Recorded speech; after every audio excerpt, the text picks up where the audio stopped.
This stage is always the dream. But after a tumultuous season, only 2 teams have a chance to make it a reality. For Alabama and Florida, this is familiar territory. Both know that winning the football championship of the SEC leaves a lasting legacy.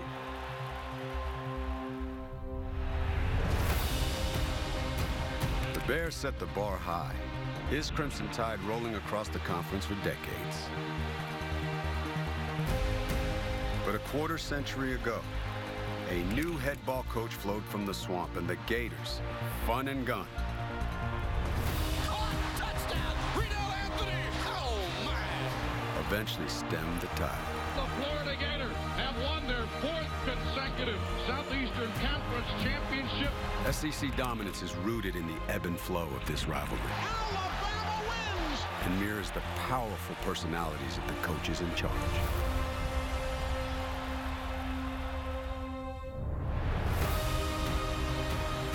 Now with the conflict renewed, the master faces the student. The dominant Saban system, the foundation of both teams' championship medal. Antonio Callaway! Touchdown, Florida! Touchdown, Alabama! The Gators have won the SEC Eastern Division title. The Crimson Tide, the SEC Western Division champions. So it appears it's true. All that is old is new again. The Gators and the Tide for the SEC championship, both knowing that only one can make their dream come true.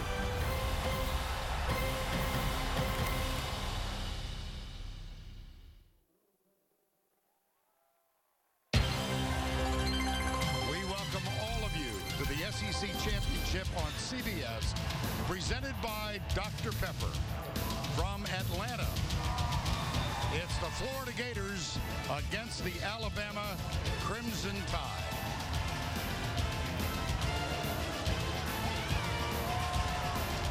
Hi once again, everybody. Vern Lundquist, Gary Danielson. We welcome you to the Georgia Dome.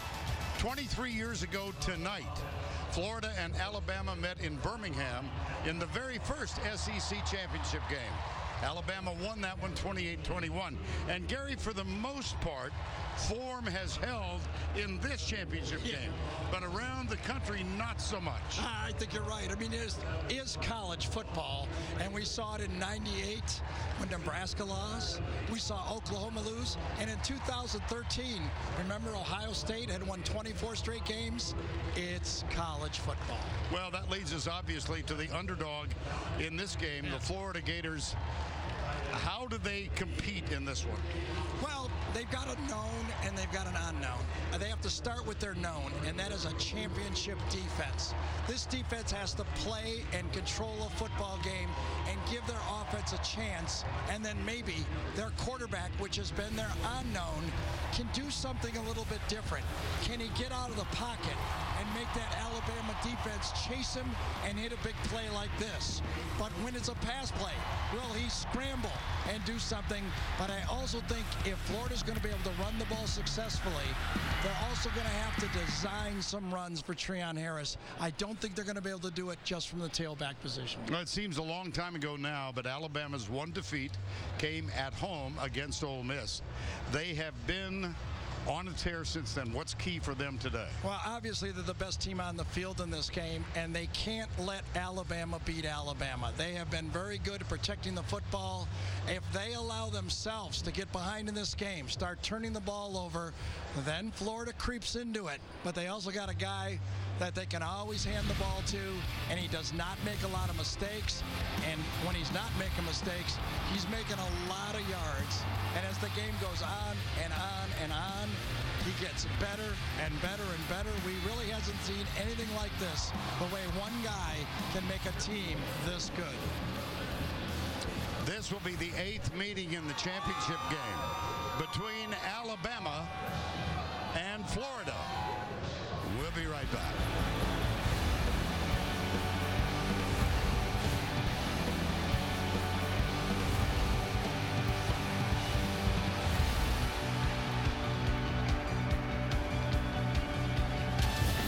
SEC Championship on CBS, presented by Dr. Pepper, is sponsored by The Home Depot,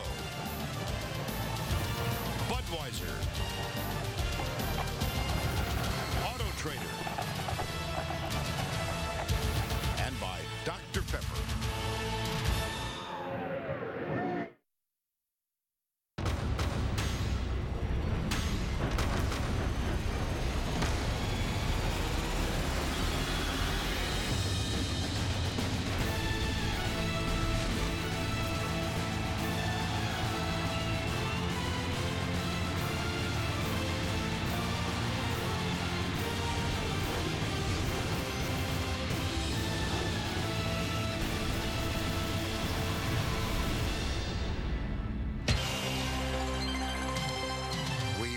Back to the SEC Championship on CBS, presented by Dr. Pepper. From the Georgia Dome in Atlanta, sold out yet again. And first on the field moments ago, the Crimson Tide of Alabama. And right after that, the Gators from Gainesville. Let's go down on the field. Allie LaForce is with Jim McElroy. Coach, you won an SEC championship with Nick Saban. How do you win one against him? Well, I don't know. We'll come out and play our tails off, but I mean, what a great environment now. This is what it's all about, and I'm just so happy for our organization to have this opportunity. And you know what? We'll let chips fly. Your defense has been the strength of your football team while the offense has struggled to find its way. How will you find ways to score today?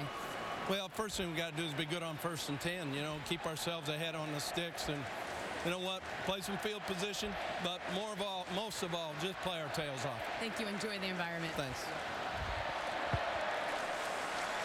Yeah, that's been the theme all week, sure, basically, right? Has. I mean, it's like, let's go out there, play our game, and I'll take whatever we got. And I think that's what he's preached his team. I think slyly, though, he thinks his defense can keep him in the game. Well, we're about to find out, aren't we?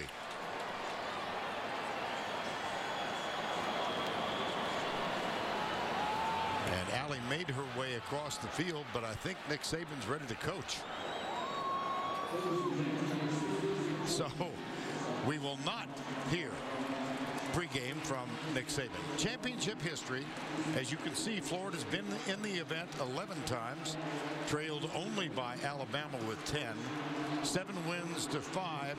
They met in 4 of the first 5 games, mostly in the 90s. They went back-to-back in 2008 and 2009.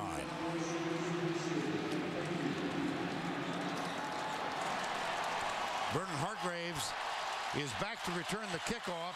Florida won the toss, and they elected to grab the ball and try and do something offensive. Well, it'll be the 12th time in 13 games that they start off on first with the ball. Only one time have they scored. 8 punts, 1 missed field goal, and 1 time they failed on downs. It's really not worked all that well. Adam Griffith will kick off for the Alabama Crimson Tide. This is Hargreaves, All-American cornerback. That's a good one.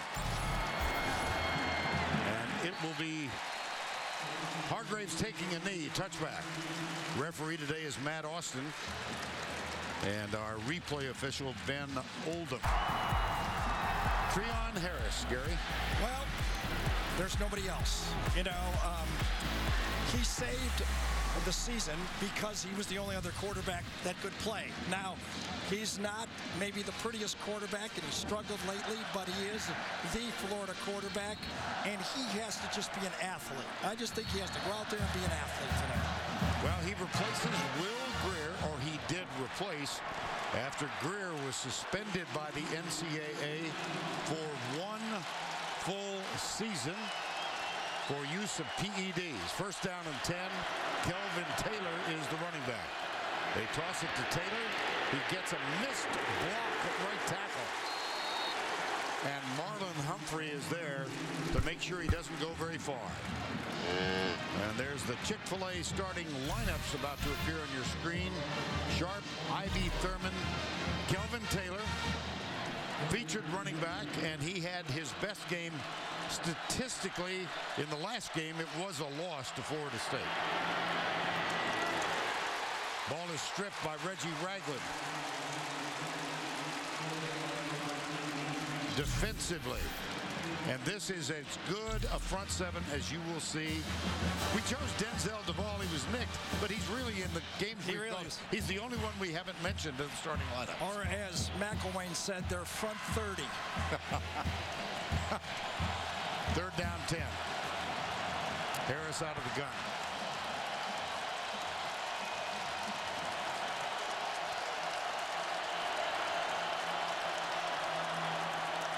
Jordan Cronkrite is alongside. He gets the handoff, comes up the middle, nice run, but he'll be 2 yards short. Jonathan Allen, who leads Alabama in sacks with 9, makes the tackle, and it'll be 4th down. Well, that's the 70th 3 and out for this Alabama team. They're 2nd in the country to Clemson. Johnny Townsend will punt, and that young man will return it. Cyrus Jones, 3 punt returns for touchdowns this year, 2 in 1 game. Here's Townsend. Beauty. Jones at the 12 and down at the 10. Demarcus Robinson, suspended for the last game, makes amends on special teams. That's a 60-yard punt and nothing on the return.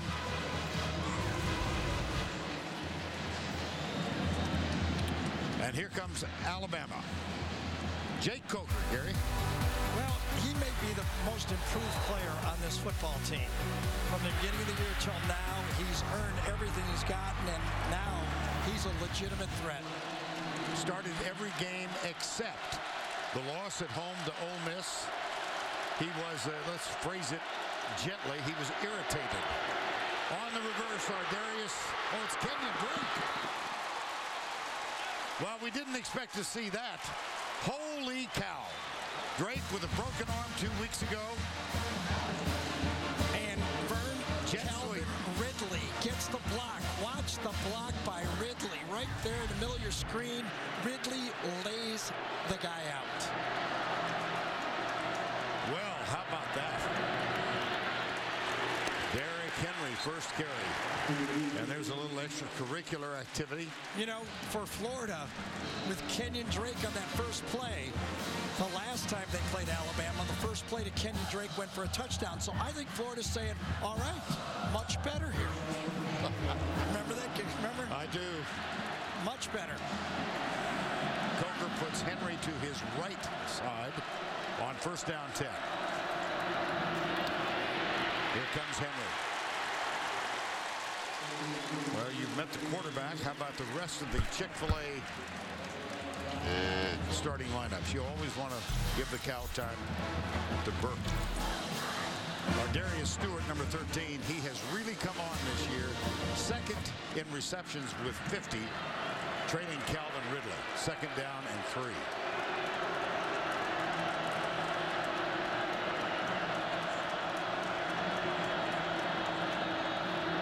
Play action, Coker. Got a man wide open, it's Calvin Ridley. And Hargraves wrestles him down.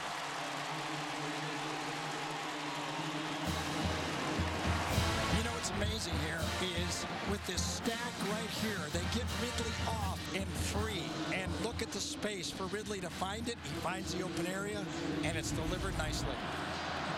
That's a 14-yard gain and another 1st down. Ardarius Stewart in motion now. Henry. There's a collision of helmets. Joey Ivy, number 91, makes the tackle. Cox, Brantley, Ivy, Bullard, and Morrison, really the heart, along with Hargraves, of this defense. And both Bullard and Morrison are nicked. Vern and Jalen Tabor, number 31, is down on the field. He is an important player for this football team. One of their matchup corners.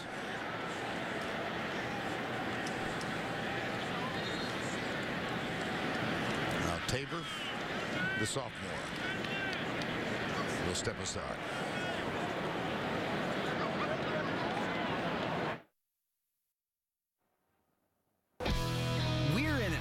Georgia for the SEC Championship and a matchup between Florida and Alabama. It's a championship Saturday in the SEC. You can hear our battle cry. Roar Eagle, roll tide. Bulldogs, Aggies, Rebels, and the like. From Rocky Top to College Station, yeah, we're one big country nation, that's right. The SEC on CBS, the best game from the best conference.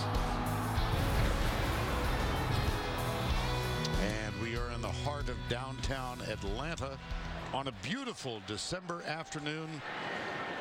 And we've got Jalen Tabor up and walking off by himself. Quincy Wilson has come on the field to take his place, number 6. Second down, 7.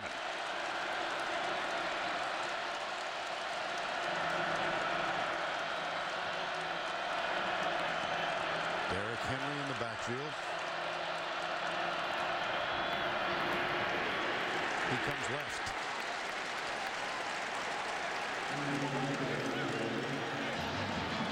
Matt Rowland, number 25. Everyone wants to talk about how good Alabama's defensive front is, and they are. But if there's one in this conference that can match them, it's that Florida defensive line. They have to get a tie. They have to be difference makers up front.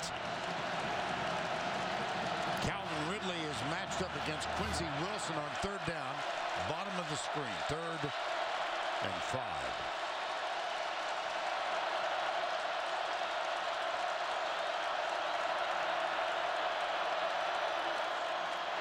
Coker, fumble, ball's loose. And he got it back. Yes, wow. He did. Got a break. Brian Cox Jr. had the sack of Jake Coker. Coming right from there. Inside and a bust by this team. Bust by left tackle Cam Robinson. He takes the wrong guy, and it almost cost Alabama early in this game. That will bring on J.K. Scott, 4th and 19. Had a really slow start to this season, but has come on since the midpoint. And this one is high and deep, and a fair catch called and taken by Antonio Callaway. There's Cox. That Florida defense, that's the path. That's the path. That's their known. They have players and stars, and they can't keep them in the game. This SEC Championship Diamond Moment is presented by Kay Jewelers. In 2008, number 2 Florida met top-ranked Alabama. The Gators were without star Percy Harvin, but quarterback Tim Tebow more than picked up the slack. Tebow threw 3 touchdown passes, connecting with 3 different receivers, and took home the game's MVP award. The Gators beat the Crimson Tide 31-20, capturing their 7th SEC Championship trophy.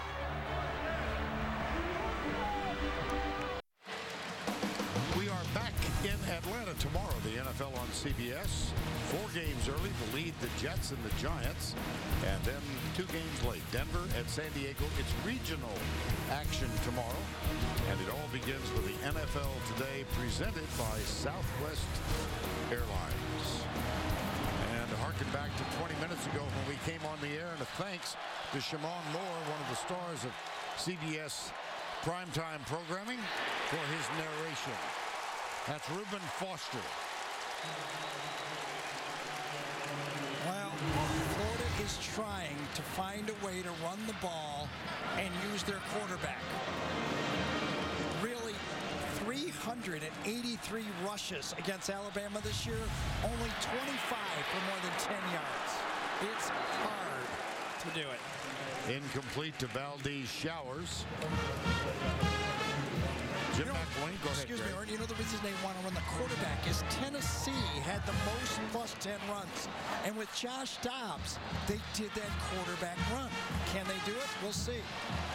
Well, they've got a 3rd and 13 right now. Reggie Ragland peering across the line of scrimmage. Let's see what Treon Harris can accomplish on this 3rd and 13.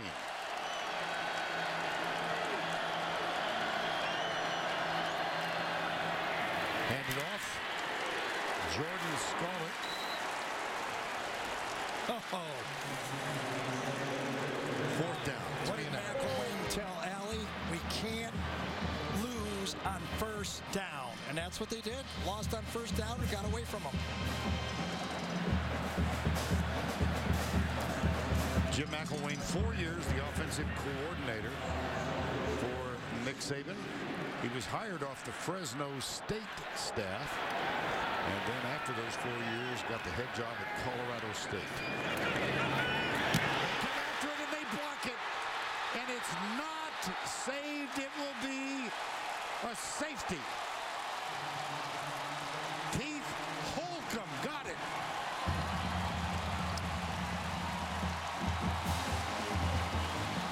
Did he ever? Boy, I'll tell you, on this turf, Alabama looks so much quicker than watching them on grass, and they just explode here, splits it, splits the blockers, and Holcomb gets his arm on it, and wow. Holcomb, a red shirt freshman.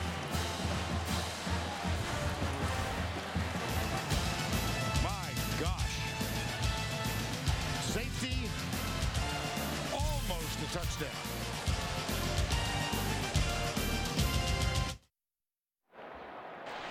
Tomorrow, are students being pressured into becoming confidential informants?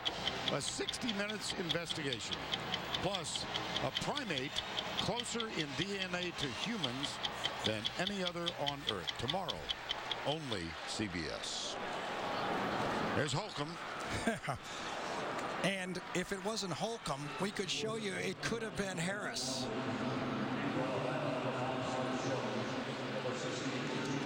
Not sure what Jim McElwain was addressing there. Florida only had 10 men on the field for the kickoff or the safety kick. Right. And it will be Townsend. And it will be Cyrus Jones. At the 14. To the 38. Now it's time to take a look at our Home Depot tools for success. Well, let's show you the breakdown here. It came from one side. Holcomb, Scarborough, and Harris. All three of them, by the way, freshmen. They overloaded right from that side, a poor block, and either Holcomb or Damian Harris could have got it, and Scarborough almost saved it for a touchdown. Pretty effective. Yeah, that's breakdown up front. Yeah. One of them's got to be stopped. One of them has to be. First down 10, 2-0 Alabama. Kenyon Drake back on the field. Coker almost picked off by Hargraves, intended for Ridley. What a play by Calvin Ridley on that play. That's the second opportunity Florida's had for a turnover. This time Ridley comes back and breaks it up. A wonderful play by a player coming back. Great coverage. Listen, you hang the ball against Florida, their corners are going to get there. So second down and 10. Henry with 4 carries for 14 yards. Will get another chance. Doesn't get anything. And Jarrett Davis that time got in the backfield and made the play. If you want to have fun, watch the inside linebackers for both teams. Antonio Morrison, Jarrett Davis, Reggie Ragland, and Reuben Foster. 4 outstanding inside linebackers. That's a loss of 2. And a third down and 12.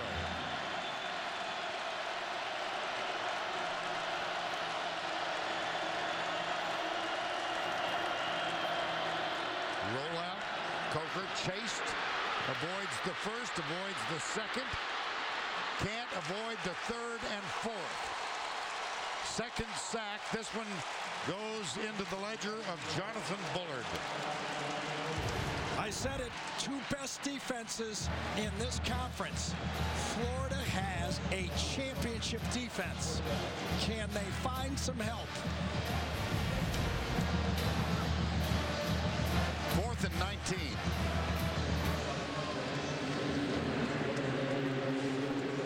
J.K. Scott on. Antonio Callaway. They look fast on defense, don't they? Close ground. This one end over end. Gets a big Alabama bounce. Callaway muffs it, picks it up, and does get out of bounds. Special teams. Well, good for you, Antonio Callaway. He knows that every yard is important here. That ball was on the ground. It's going to roll down to the 5-yard line. He says, I'm not going to let that happen. I'm going to stop it here. Just a good play. And Tony Brown was down to make the tackle. Florida has the ball, trailing by 2.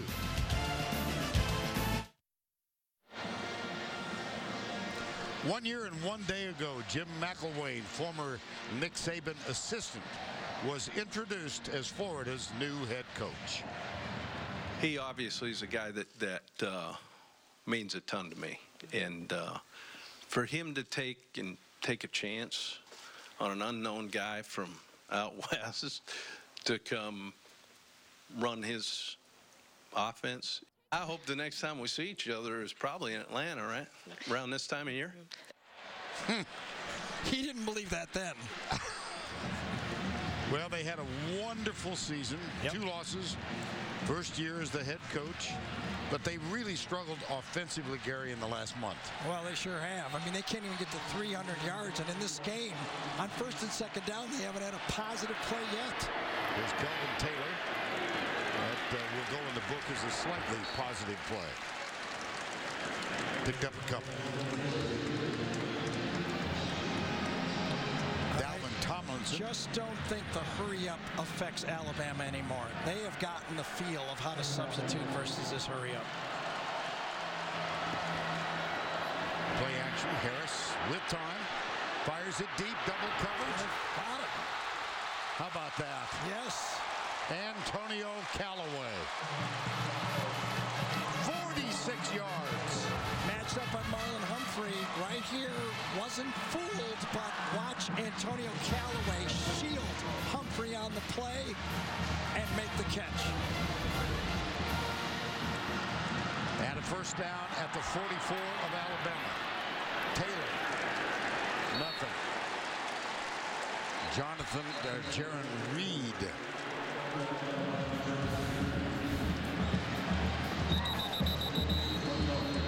Alabama's defensive line. There's Reed.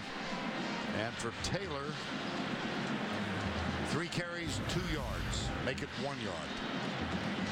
Martez Ivy is the injured player.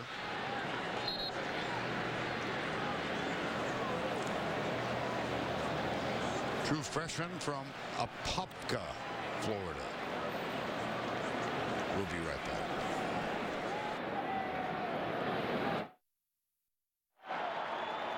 Martez Ivy on the Florida bench, seeming to indicate a right shoulder injury. 2nd down. Florida trailing by 2. Jordan Cronkrite, the running back. Here's Harris. Got him! Jake McGee, the tight end. I know you thought he was going to be significant. He is a first down maker, and a beautiful read by Treon Harris to get him the football. Well designed and right there. First down and 10. It's Cronkrite. And Jaron Reed, that number 90, just ate that play up. But the passing game, how about that? Alabama, surprisingly, is 2nd in the conference in giving up the most plus 20 passes. And for Treon Harris, that's his 19th pass of more than 20 yards. Nice matchup for Florida. Yeah. And on this drive, gains of 46 and 17. And a first down 10 here. They trail by 2. Both tight ends outside. Harris.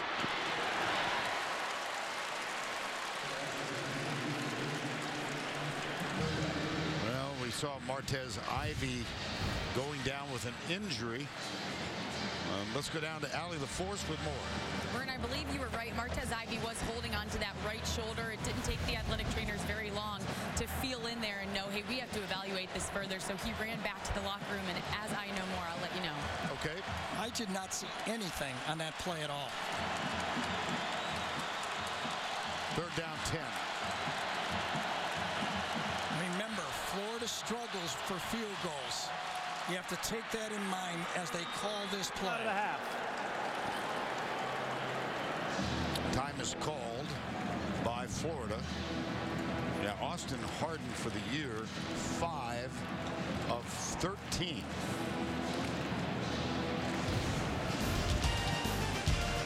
Two nothing in the Georgia Dome. The SEC Championship presented by Dr. Pepper. We are back in the Georgia Dome, 2-0 at the current time. Alabama leads it, and Alabama trying to become the first repeat champions since 1998. Tennessee, the last team to repeat in those 2 years, won a national championship under Philip Fulmer. T. Martin, the year after Peyton Manning had graduated. Florida had just made 2 third-and-longs. Can they do 3 of them? Roll out Harris. Sidearm. He's got the pass complete to Showers, but it is well short. And now decision time for McElwain. His place kicker has hit 5 of 13. Austin Hardin. Now he won a game earlier this year with almost no time left when he hit from 43. Right, or they would not be here. Exactly. That was against Vanderbilt. Johnny Townsend will hold. This is from 40 yards away for Austin Hardin.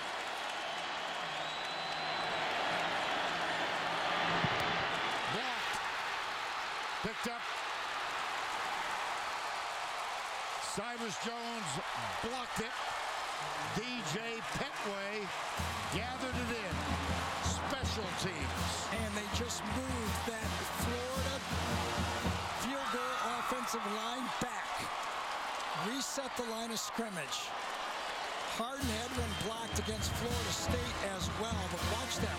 Watch them move the line of scrimmage, get the hand up, and make the block. Yeah, it was Petway who got the block, and Jones who gathered it in.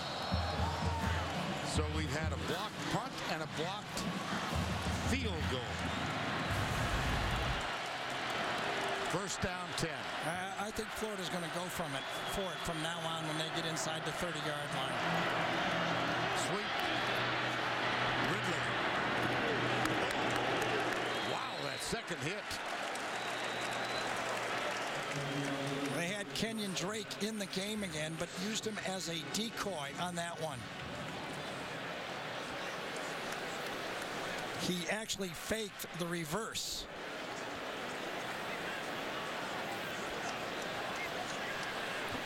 Flag on the play. Matt Austin is our referee.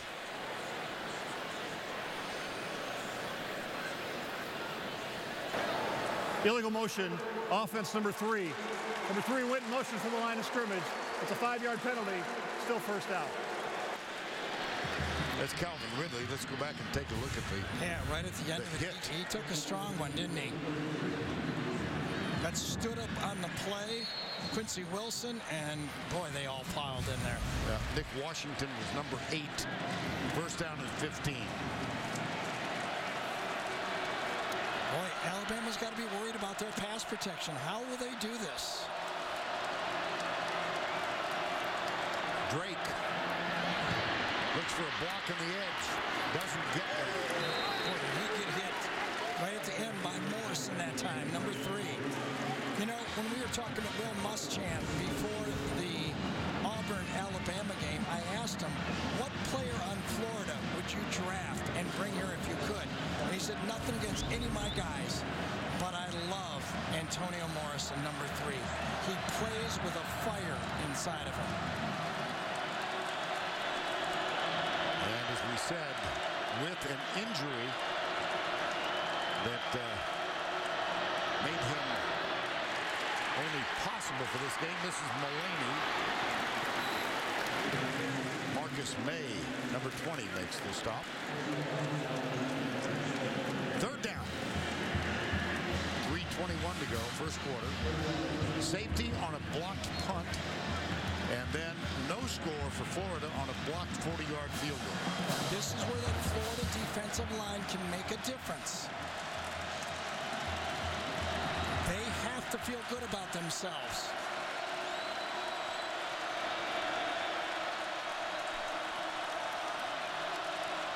Cyrus Jones manned up, bottom of the screen, left side. This is Mullaney in motion, pressure, inside pass, complete to Calvin Ridley. See, that's the difference. The way Florida plays those quick screens is they challenge you. They're going to make you hold onto the ball. You're not going to get the easy throws. Great defense by, that time, Quincy Wilson, number 6. So J.K. Scott out of Denver, Colorado, will kick it away to Vernon Hargraves. Brandon Powell, another of those who's nicked.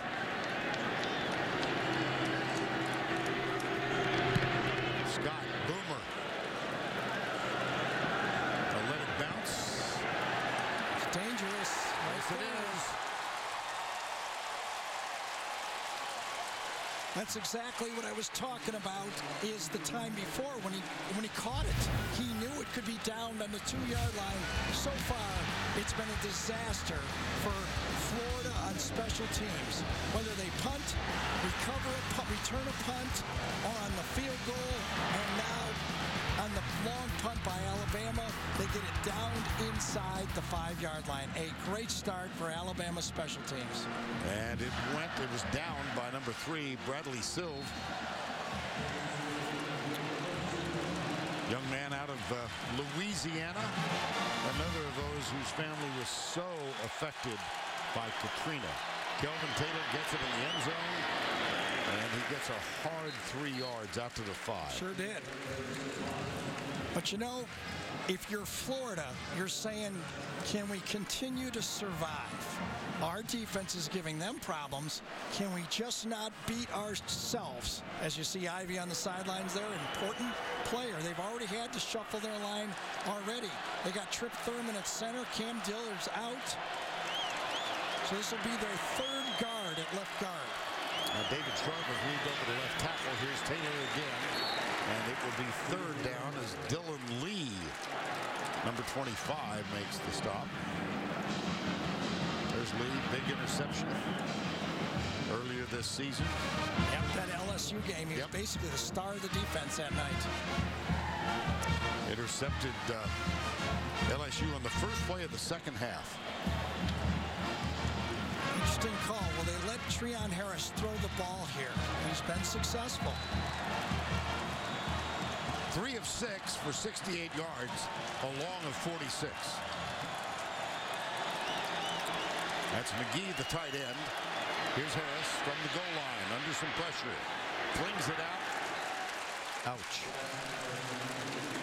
Antonio Callaway, the yeah, intended it was receiver. well covered by Alabama, and in these type of situations, I think they were trying to get the ball here in the flat, and it was handled very well by the Alabama defense. And once that happened, when Geno Mateus Smith handled the short throw, there was really nowhere to go with the ball. So, familiar position now for Florida. Last time they were in this spot, the punt was blocked. This time the return is on all the way. Cyrus Jones at the 43.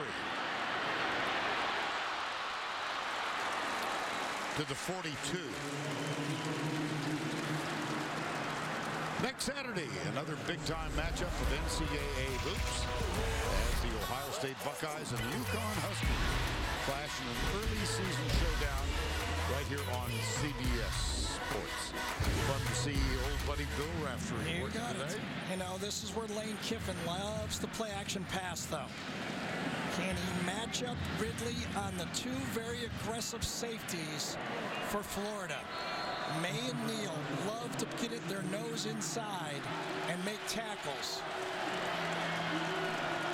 Ridley, top of the screen. Now in motion. And they give it to Derrick Henry. Slight cutback and a quick 7-yard gain, perhaps 8. Jonathan Bullard made the tackle. They also, when things aren't going great, like to give it to number 2, don't they? Why would not a bad plan. Well, they gave it to him 46 yards in the Iron Bowl. 46 times he got it.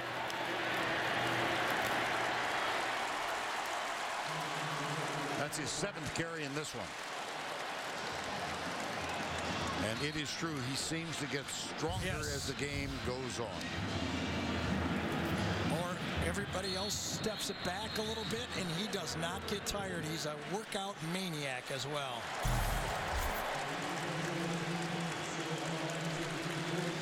Seven carries, 24 yards for Henry. That is the end of the first quarter. Alabama leads. We'll return to Atlanta after this message. And a word from your local station.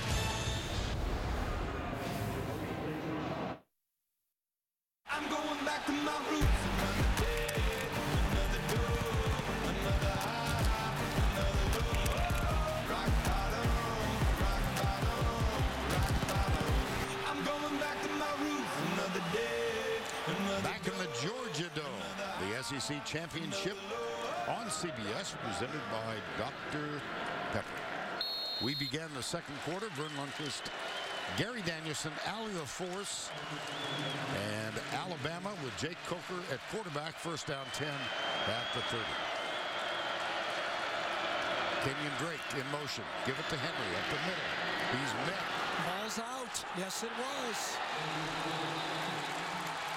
How about that?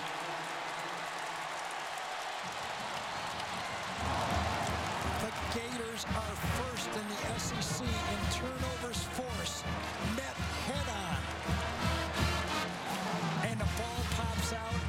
And I think it was recovered by the safety, Marcus May, number 20. But it was Jared Davis that forced that fumble. There's nobody better in the SEC in forcing turnovers. They basically average 2 a game. And I think they need at least 2 in this football game. That's the first. Jared Davis, who forced the fumble. And Florida has a first down 10. At the 28. Here's Harris. Quick flip into the flat. Caught by DeAndre Goolsby, the tight end.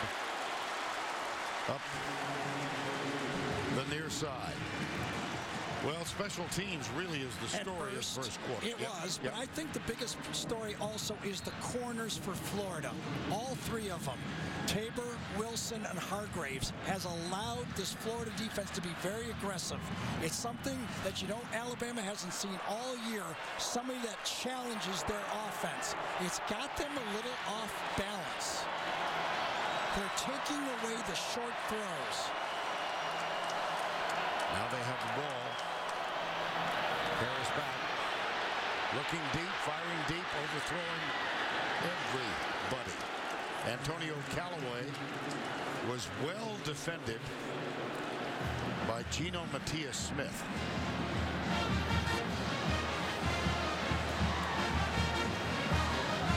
It was a read route all the way here, coming across the field and trying to find the safety.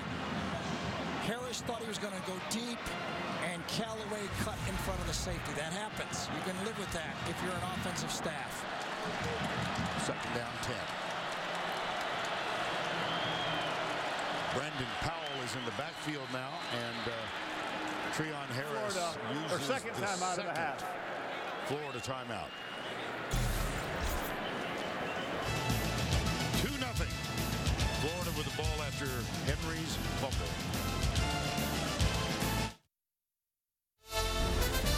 Brent Stover in New York with his Heisman Watch presented by Nissan. Keenan Reynolds not in action this week. You can see him right here on CBS in next week's Army-Navy game. There's talk that if he's one of the finalists, he'll take a helicopter to New York after the game. Deshaun Watson leads #1 Clemson into the ACC title game tonight against North Carolina. Same for Christian McCaffrey as Stanford takes on USC in the Pac-12 title game. Back down to Atlanta, guys. Thank you, Brent. And here, Derrick Henry, presumptive favorite, just fumbled the ball. Never over till it's over. A lot of good ones.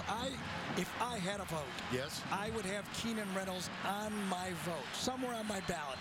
If I like him number 1, fine. But I would at least put him number 3. He's done everything in his 4 years. Stats, wins, and he's been a first-class man. And we get to see him next week in Philadelphia. Second down and 10. Harris rolls back under pressure, nailed. Yes. Wow. That is your basic gang tackle. Jonathan Allen, Jaron Reed. I don't know who's going to get credit for this one. And someone is injured. Yeah, it's Alshon Jeffrey Robinson. Robinson, yeah. Yes. Oh, boy. Yeah, that was a 3-man sack. Yeah, he got his left arm pinned in there, and he's grabbing his forearm, his left forearm. That was almost like the block punt, wasn't it, right there?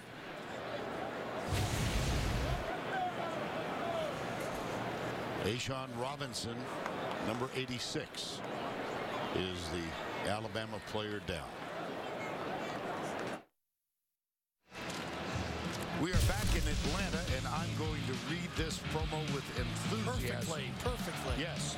Spoiler alert. The event you've been waiting for. Sheldon and Amy finally get back together. Gosh. Don't miss it on New Big Bang Theory. Thursday at 7, 8 Central. Only CBS. And the other breaking news is Ashawn Robinson looks like he's okay. We don't know for sure. I don't think Allie's allowed in that tent. No. So she'll get a report as soon as possible. It's third down and 20 after that sack that will be shared in some measure by 3 guys, or should be.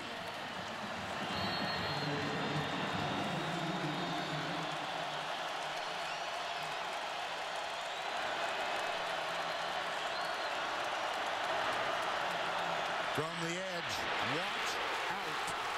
That is the pass rushing specialist, Tim Williams. And watch how he gets off on the snap on this one. He's a bullet from the right side. Perfect timing and no chance. That was going to be a screen. That's how fast that maybe the best pass rusher in our conference, Tim Williams, made. There's predictions that as many as 4 Alabama players will go in the first round. Defense. Almost another one. Yes. Williams could be the 5th. Here's Cyrus Jones. Jaron Reed. Nope, beg your pardon. Jared Davis. 53-yard punt. 2 on the return. And for Williams, at 6.5 sacks. That is Kirby Smart. Yep. We mentioned Kirby's future. Well, he's got a bright one. Let's put it that way. But you see where Alabama ranks, and that's the biggest difference in this football team this year. They have pass rushers, and they come in waves. According to all reports, Kirby Smart, a Georgia alum, will be named shortly as the new head coach to succeed Mark Richt. First down and 10.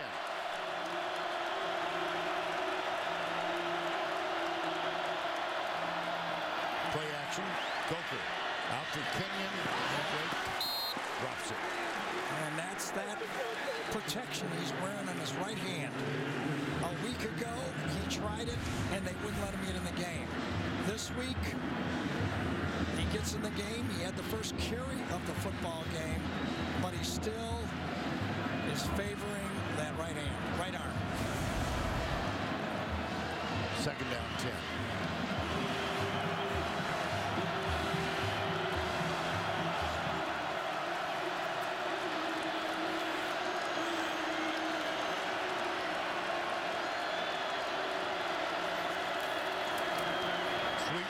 Ridley. Oh, look at them close. Oh, boy, what pursuit on Hargraves. Fern and Hargraves, I'm telling you, these corners for Florida are elite, beyond elite.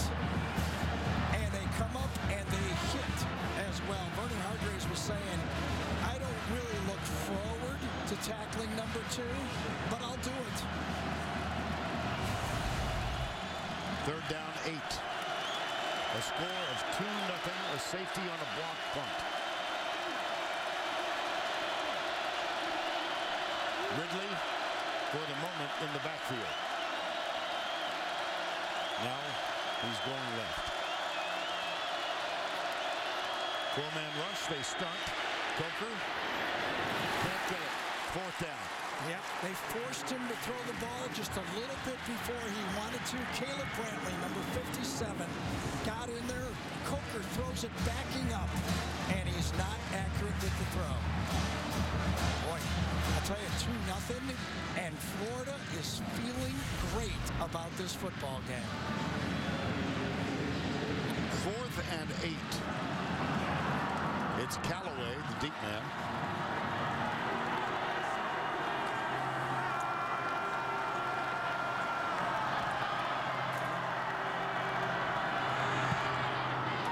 Beauty. Jeez. Wow. Callaway at the 15-yard line, but he's got room to run. Does he ever? Antonio Callaway, no flags, touchdown, Florida.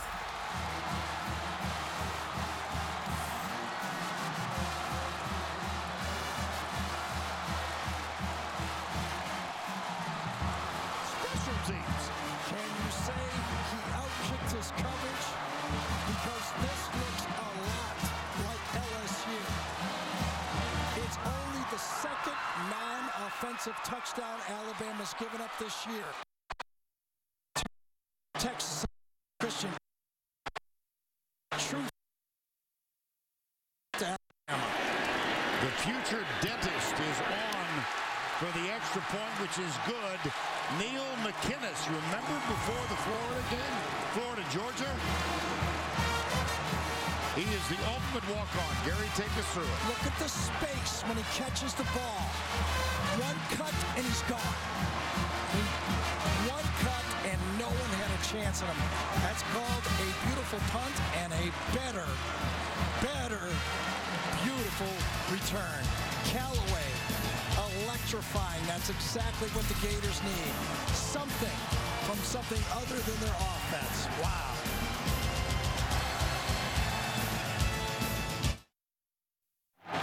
Antonio Callaway, 85 yards with the punt return. How about that turnaround on special teams? The longest punt return touchdown in SEC championship history. One punt return can erase 3 blemishes on special teams.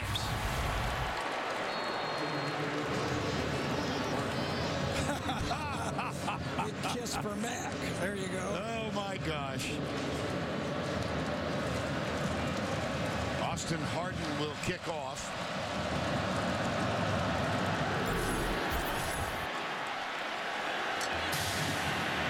Take a knee. Kenyon Drake. Well, coming up at halftime, the Dr. Pepper tuition giveaway. This will be the 8th consecutive year this competition has been held. It's always, it seems, emotional. And a $100,000 scholarship made available to the winner. That's coming up at the half. And a player down. Anthony Harrell.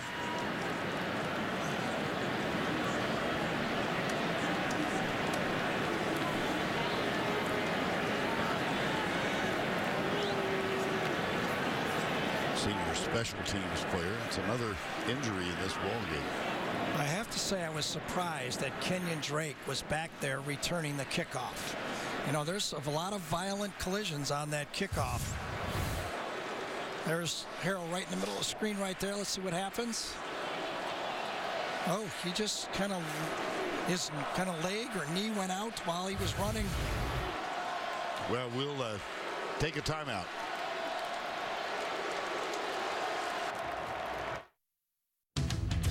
Brent Stover in New York coming up on the Geico Halftime Report. I'll get you caught up on the other conference championship games today. And Adam, Rick, and BJ will have first half analysis and tell you about the latest hires. Now, back to Florida and Alabama. All right, thank you. Good look at the Georgia Dome. That is 23 years old. I guess it's outlived its usefulness. Yeah, we need a new one. Yeah, need a new one, and it's next door. And now what does Alabama do? Do they try to pound Derrick Henry? Remember, he fumbled. The last pass, Jake Coker's backing up. Interesting.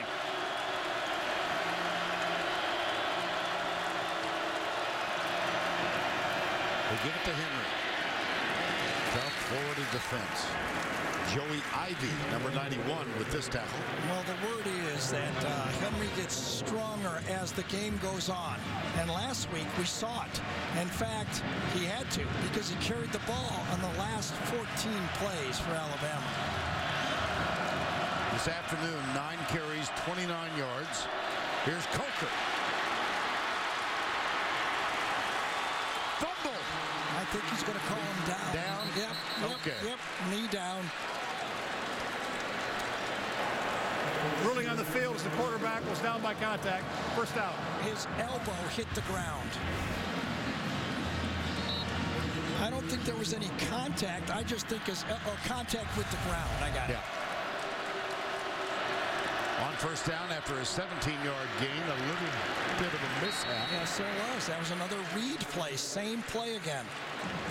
You can see Coker looking at Jake Coker looking at Derrick Henry going, listen, if we're going to do this, we got to get it right. I've already fumbled once. See him reading, see his eyes. Jeez. Yeah. That was close. 2nd and 8. They'll go left side. Wow, resisted again. That Alabama front, that Florida front is challenged in Alabama offensive line. An offensive line that everybody for the Crimson Tide said has improved. But this group they're playing against is a real challenge.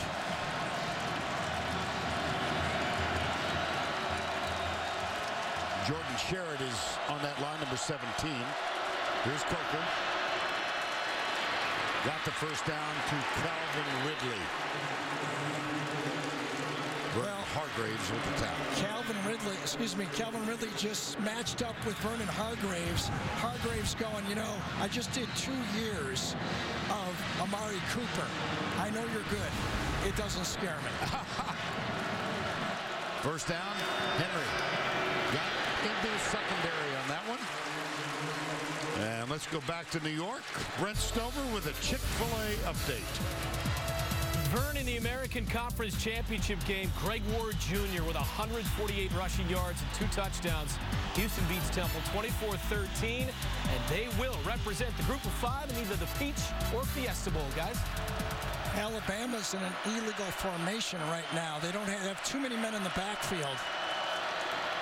Well, they got away with it. Yeah, they did, but Henry doesn't get away with anything. Caleb Brantley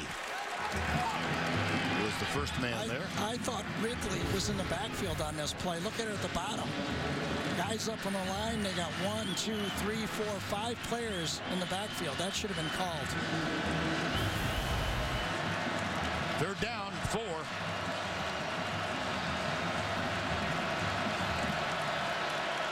Coker is 6 for 9. And Derrick Henry has moved into the number 2 spot all time in the SEC. Up the middle he goes. Great job by Jared Davis of hanging on, but he did get the first down. Alphonse Taylor moved away. We talked about how Treon Harris might open up the running game for Florida. It looks like the running of Jake Coker has opened up the running game for Alabama. They'll feed it to Henry again. And again, these yards are coming with some difficulty. Brian Cox Jr. and Caleb Brantley are part of that tackle. Henry's the last man up. Jim McElwain hires hired, as we said, by Nick Saban. Pat Hill was the head coach at Fresno State. He knew that Nick Saban had an opening, and he called Nick and he said, I think you might want to take a look at Jim McElwain, my offensive coordinator. Second down and 7. Fake the toss. Mullaney well covered. Coker will run. We saw that against Texas A&M. That's when he really won the team over. He continues to do it. Not there, make the play, getting chased from behind by Brian Cox. Another first down. And the Verizon red zone stats for Alabama, 56% touchdowns. And they've got a first down and 10 here. Kenyon Drake behind Jake Coker. They hand it to Drake. And the defense is flying at him. Keanu Neal was the first one there. Well, Jake Coker showed this football team what he wanted to be. The leader, the tough guy. It was in this game that Nick Saban said not only did he win over his team, but Nick said he won over the coaching staff in this football game as well. Mentioned that Cooper Bateman started the Ole Miss game. Brian Cox is down, I believe. I think another one. Yes. Gee whiz. It is indeed Brian Cox. He was chasing Coker from behind on that play.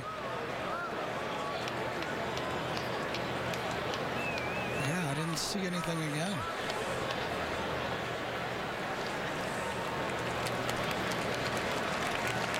Time called. Brian Cox is up.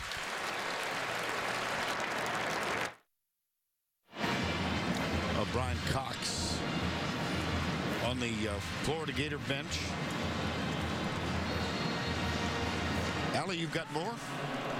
Yes, I do. Cox has been, his right hip has been bothering him the entire game. He was going through a series of stretches in the first quarter, but thought he could play through it, although every time he tried to run, it looked uncomfortable.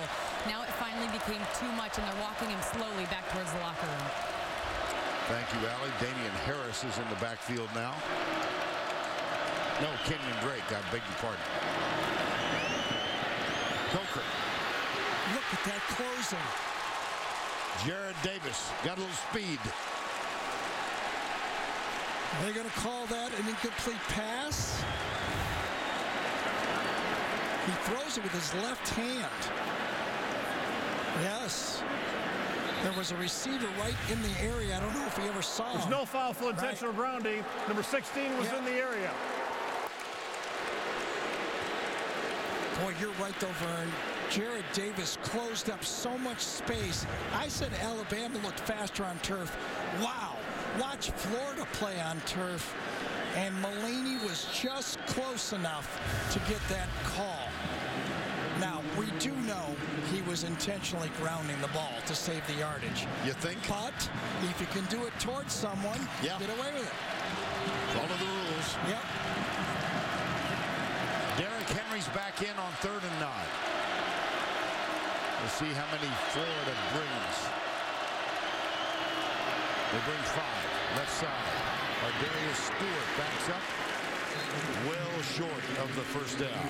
Oh, there was a great read on the defensive line that time. I think it was Brian, number 93, that made a read, smelled the screen, and backed right up into it. Or was it Sharit, number 17? 17 Sharit it was. That was a great read by Jordan Sharit, and that allowed that kind of cluster to get there, and a good stop.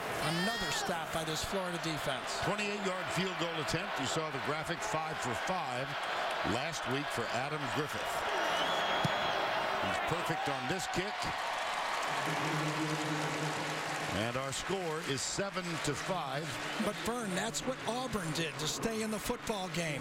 Forced field goals and got it into the 3rd and 4th quarter.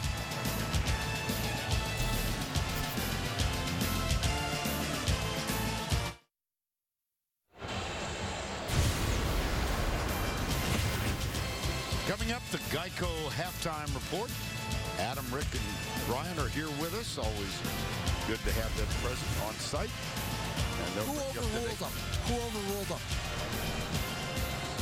7-5 is the score, and as we said, Vern just punched me. Well, that hurt too, Vern. I'm telling you that right sorry. now. Was I talking? Sometimes you got to talk hurt. But when we're on the air, I don't know who overruled them. God, I didn't know you could have hit that hard. Oh, get out of here. Vernon Hargrave. I was yelling to Steve Shaw in the back. I We knew have you were. one more look at this intentional grounding because I thought it was iffy. I thought it was intentional grounding. Referee Matt Austin calls it, and then he's overruled, and it was very close. No, I think you thought it was intentional. I did. Yeah, I really did. I know. I mean, listen, he intentionally grounded it, but Mulaney was there close enough, so he got away with it. I'm sorry I hurt you. No, I'm okay. I'm already fighting a voice. I Now know. I got to fight a sore back. First down, 10. Ashawn Robinson is back on the field. Good news for Alabama. Kelvin Taylor comes left and doesn't get much. Ryan Anderson with the tackle. And let's take a look at the college football playoff top 10 presented by Dr. Pepper. Well, the big news. Holding, offense 64, 10-yard penalty, repeat first down. The big news was where the committee placed North Carolina, in my opinion. That was a clear message that they did not respect North Carolina's schedule, and it's going to be hard for them, at least in the committee's eyes, to climb into the top 4, even if they defeat Clemson. That game later tonight in Charlotte, and after the holding call, first down and 20.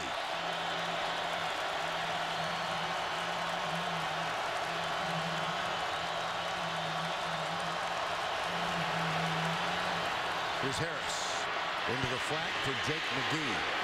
Breaks 2 tackles. Wow. My goodness. I did not think Jake McGee had the athletic skills to fake out 2 quick Alabama defensive backs. Watch McGee, 2 of them. And another one, 3 players, and Ragland never misses. Nope. Great play by Jake McGee. So he gets 9 of the 10 back. Well, 8. Second down, 12. Jordan Cronkrite.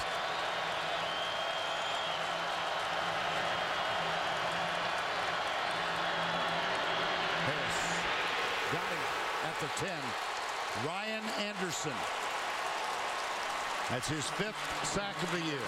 Well, Ryan Anderson, number 22, plays the same position as Tim Washington. That's the rotation. As McElwain said, they're front 30. That's right. He called them creatures. He said, we're going to be playing against some creatures on that defense. Third down, 20.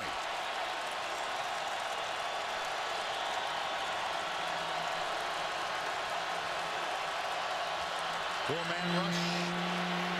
Ragland coming. Harris running.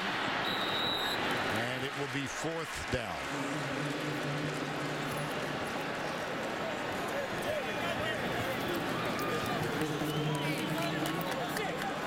Boy, as that was one of the great predictions or interviews when Allie was with McElwain, and he said, we got to win first down, or we can't lose first down, and you've seen it this whole half. Sure. Anytime they get behind the sticks, they look like they have 0 chance. Johnny Townsend is on to punt. He's had 1 block. That was for a safety back in the first quarter. Cyrus Jones awaits the kick at the 37-yard line. Return is on all the way nice and high. But Jones will have a chance to return. Cuts upfield, out of the tackle, and hauled down from behind at the 42-yard line by Jalen Tabor. 49-yard punt, 9 on the return. And a highlight of our telecast is always when we get to introduce the stuff. And the Aflac trivia question. How many SEC championship game MVPs went on to win the Heisman Trophy in the same season. I'm underlining same, giving you a hint, Yeah, right? okay. Same season. First down 10. Alabama has all 3 timeouts left. 3:28 to go before the break, and they trail. And the ball in the second half. Yes, that's right. Coker going deep for Ridley, and he's open. He has to wait on the ball. Wow, what a catch. And he made the catch.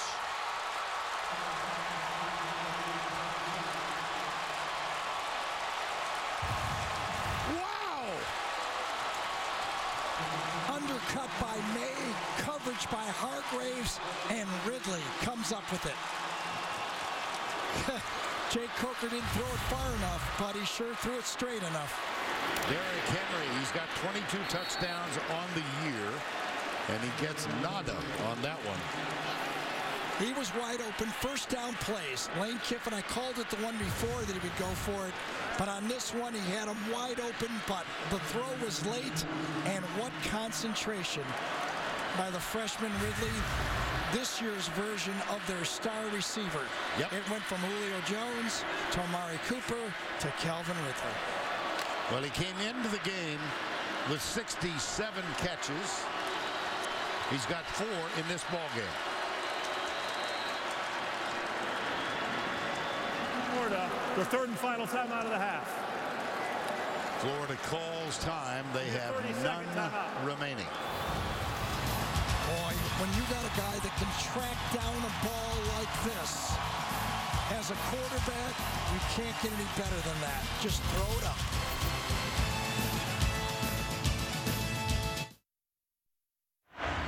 Part of the beautiful skyline of Midtown Atlanta.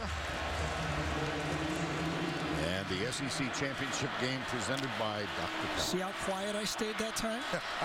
Much better. Up the middle she goes. Touchdown, Derrick Henry. Boy, he bowled his way in there that time. And congratulates Calvin Ridley. Watch him bowl this ball right through Marcus May into the end zone. What a run.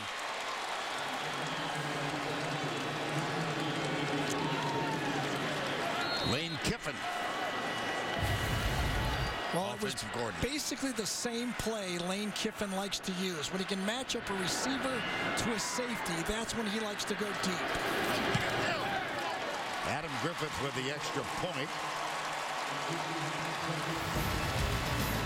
Derrick Henry, presumptive Heisman Trophy winner.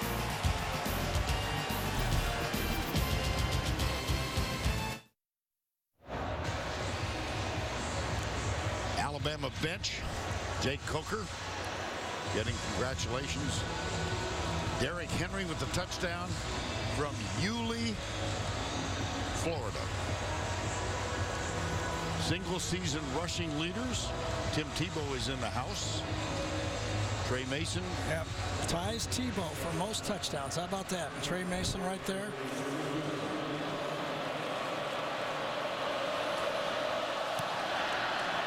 Here's the kickoff. And that will come out. Let's go back to the Calvin Ridley play. Jake Coker and Lane Kiffin love the matchup on that safety. Watch what happens. What the quarterback believes and he's taught is if the receiver's even, right there, he knows he's open. That ball should be starting to be delivered right now. If you're even, you're open. He's about a half second late, and that's why Florida almost made up the ground and saved it. This is a big first down series for Florida right here. No timeouts remaining. Yes, but Alabama has all 3. They could get the ball back again.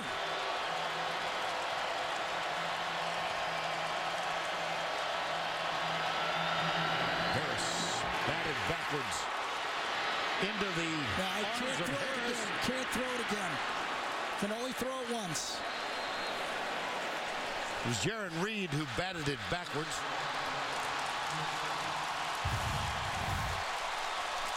One chance. It bounces, and now he can only be a runner. Well, there is a huddle among the officials. Well, I think the huddle is going to be with Nick Saban, whether he wants to accept it. Illegal forward pass, offense number 30. Quarterback threw a second forward pass during the down. It's a 5-yard penalty from the spot of the foul. Loss of down, second down.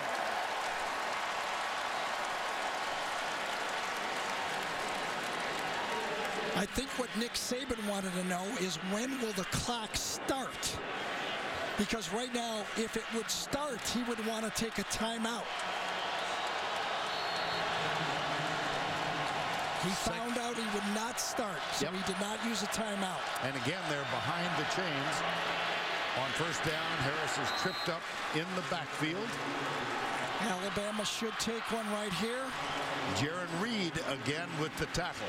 Oh, I'm surprised. Nick is playing it very, very conservatively. Yeah, he's got all three. It's going to cost him 40 seconds. That is really surprising. Yeah. He makes more than I do. It's 3rd and 18. He's got a lot more respect for Treon Harris than a lot of Alabama fans. I'll say that. Look at that clock unravel. Harris. Caught and dropped. Reggie Ragland. Now he'll use his timeout. Nobody open. Ragland doesn't miss his tackle. Back threw the ball behind the line of scrimmage. 4th down. So it was an incomplete pass. Was that what happened there at the end of it? I thought it was just a sack. He wants to know right there, do I have to use a timeout or not? He's got enough of them. Yep. I'm surprised because it did cost him 35 seconds. Maybe he figures he doesn't need it, the 35 seconds. Johnny Townsend. Are they going to take a delay? Well, they are going to get a delay of game. The clock wasn't running, but it's going back 5 yards more.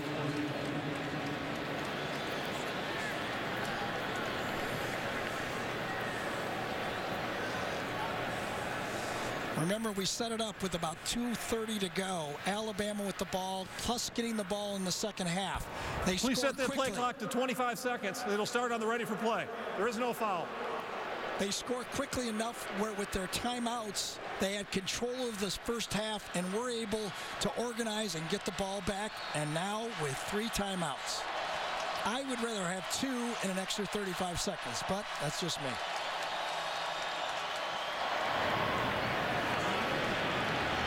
Silas Jones at the 25. Flags. Yep, blocking it back. Yeah.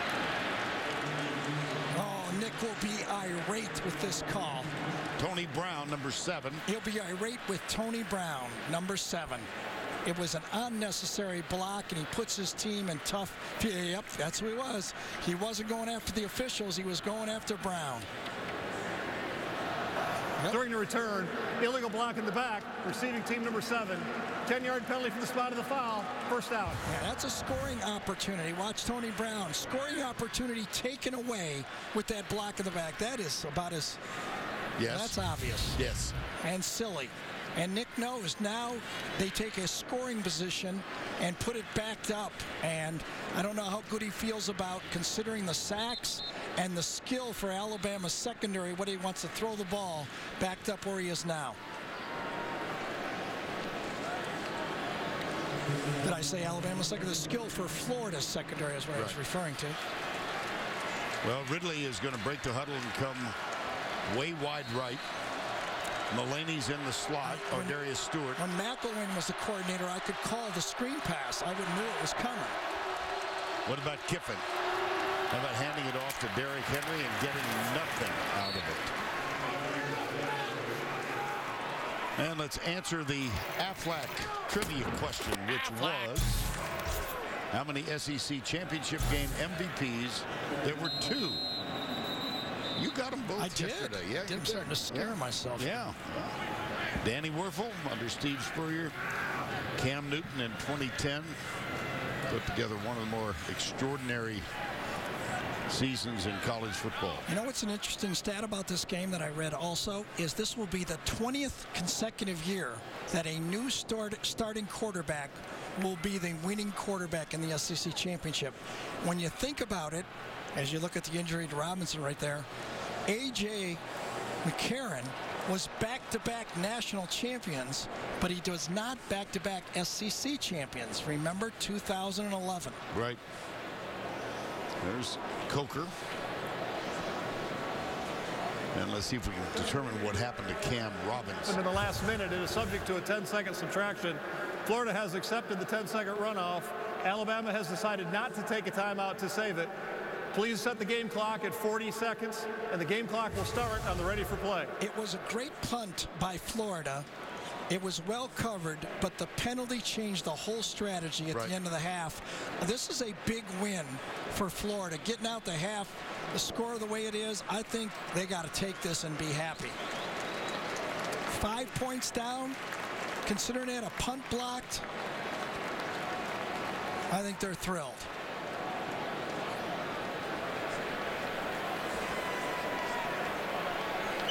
Well, they are taking Cam Robinson directly into the Alabama locker room. And Corin Curvin, number 78, will take his spot.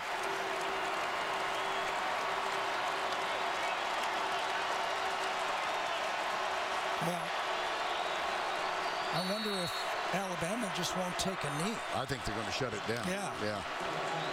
Still a strange decision, I think, when they didn't take the timeout. That was not very aggressive, I'll have to admit. Derrick Henry. Ryan Kelly, the center, over the ball. Graduate student now, 4-year starter.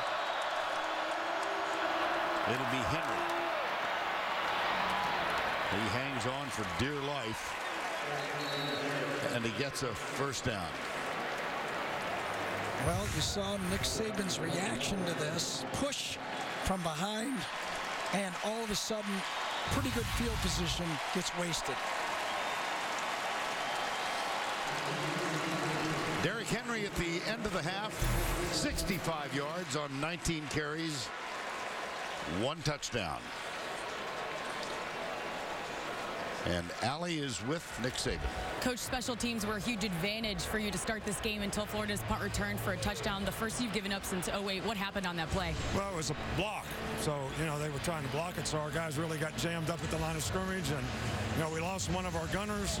So, once he broke, we didn't cover it correctly and we didn't get good coverage. And he's a great returner. So got to do a better job in that regard. We're used to seeing the Alabama offense dominate on the ground, but it was the passing game that kept the offense moving in the first half. What would you like to see differently? Well, we turned the ball over once in the red zone or right before the red zone. We got to throw the ball and have more balance in what we're doing. There's no doubt about that.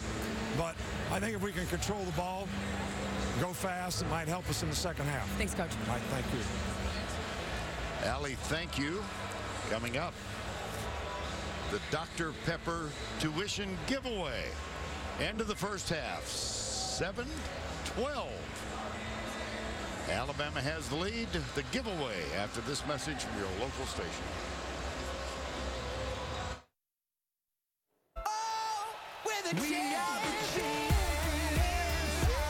Antonio Callaway, touchdown, Florida. Coker going deep for Ridley, and he's open. And he made the catch. Wow.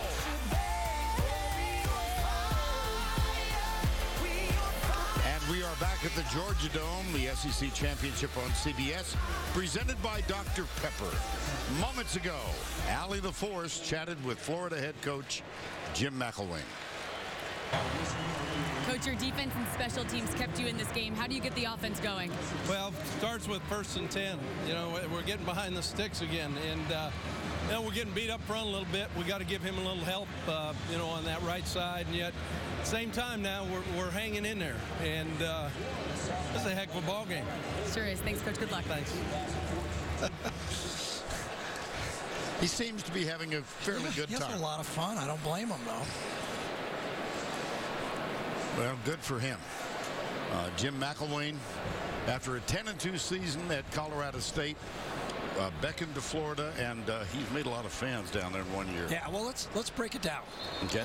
The defenses, 0-0, both great, right? Special teams, 7-2 Florida, even though it started out bad. Offense, 10-0 Alabama. So you can see it. Last week against Florida State, Florida got discouraged as the game went on. I don't think they got tired. They just looked at the scoreboard and go, can we get any help? Do we have a chance to win the game? Anything else that goes good for Florida will keep that defense alive all through this game. Well, they are going to be on the field to open the third quarter as Alabama gets the ball. Oh, and by the way, I owe you one punch. Right in the back one of these times. Is that right? Yeah. Still hurting? Yes. Well, there's power in these aging arms. Just remember, don't lose sight of me. It's coming. Here's Austin Harden with the kick.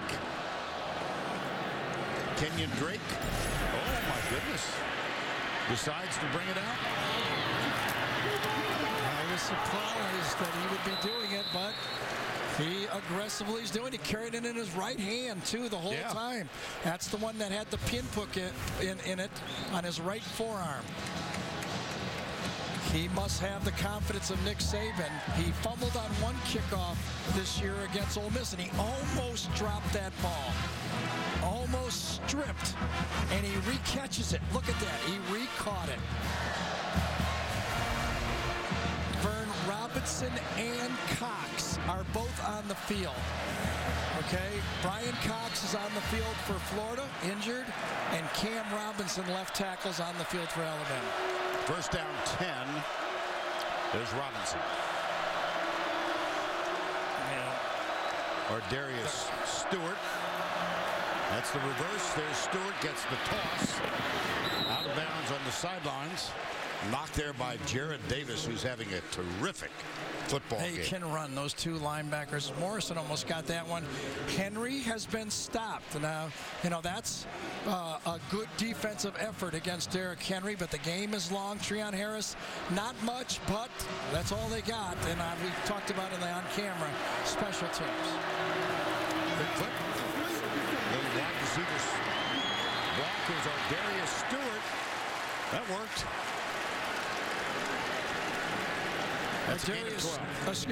Ardarius Stewart started the year nicked. He was coming on the end of last year, got nicked, and O.J. Howard, the big tight end out there in that formation, really handled the blocking on the quick screen. That's a first down 10. Alabama substituted late, so the officials are allowing Florida to make a decision. Good refereeing. Henry. Stopped again. Yes, indeed.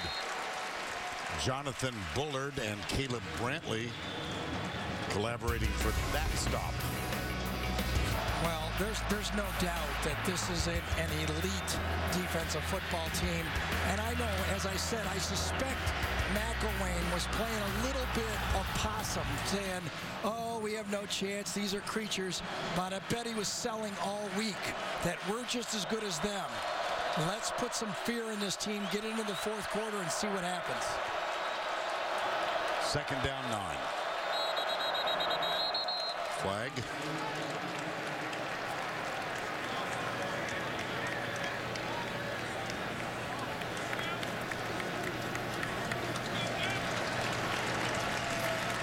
False start, Alabama.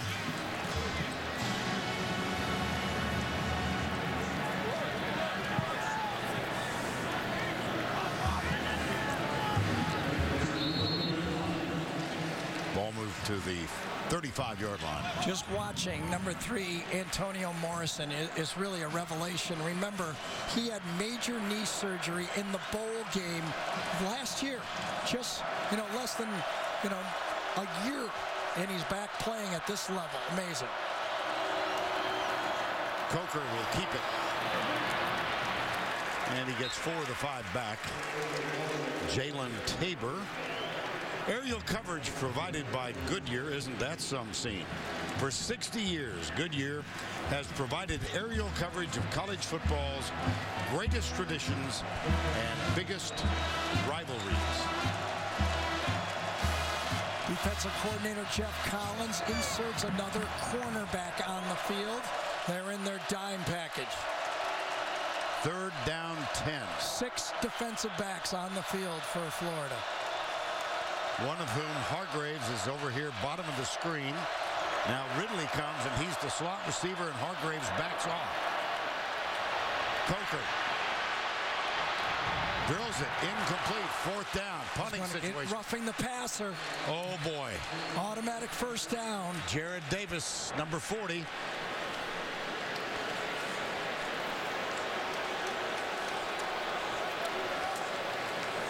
Personal foul, roughing the passer, 40 of the defense.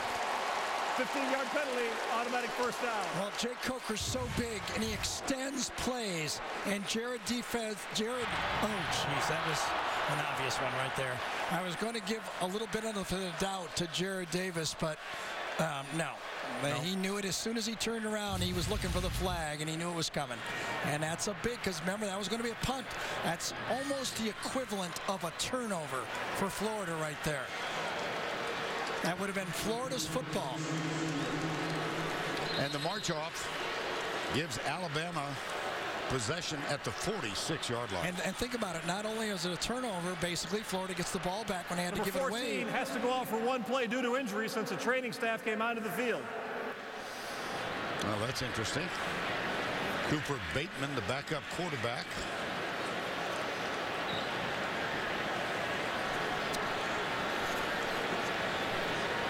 And Nick wants to argue with that call. He's out on the field. There's Bateman. If they take a timeout, they could save it. Or will they go with Bateman? I mean, he started him against Ole Miss. Why not? Should be able to go 1 play.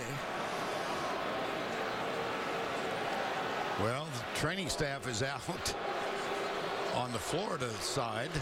I was just informed by head of officials Steve Shaw that you cannot save your any player from an injury. He's out 1 play no matter what.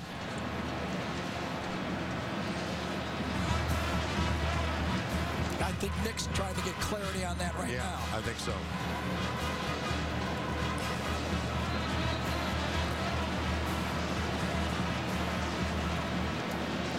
So here is Cooper Bateman. Started the Ole Miss game for the season, and I don't expect he's going to throw here, but he might. 73%, 291 yards, 1 touchdown, and 2 interceptions.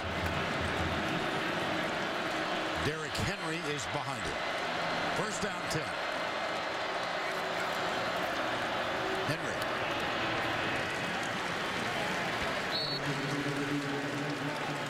Jonathan Bullard. Just one more look at the training staff coming on the field. Before Coker could wave them back, I'm okay, it was already called. Coker is back out there now. We'll give it to Henry. And again, it's Antonio Morrison. Gosh.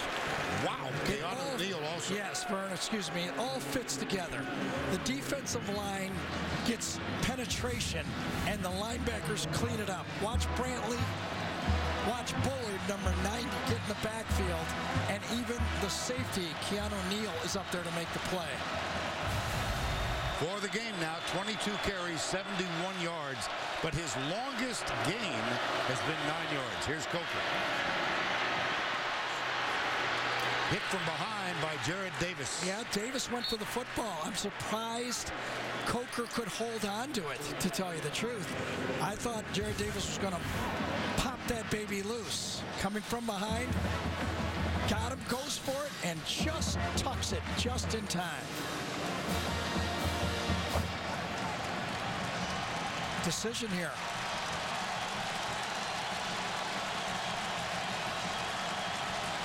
Mulaney out. They bring basically in another tackle. Brandon Green, number 89, is in the game. 4th and 2. Play action. Into the flat. Caught. And Stewart still rumbles down the sidelines. First down, Alabama. Well, we talked about Nick Saban not being aggressive enough with his timeouts, but this was an aggressive decision. 4th and 2. It's called a sneak play, bootleg, sneak the receiver across. Kind of an MO play. That's a trademark of a Lane Kiffin offense, and he got it out there. Gave it 16, a first down 10. This is Ridley in motion. They give it to Henry. Oh, the yards are tough. They sure are.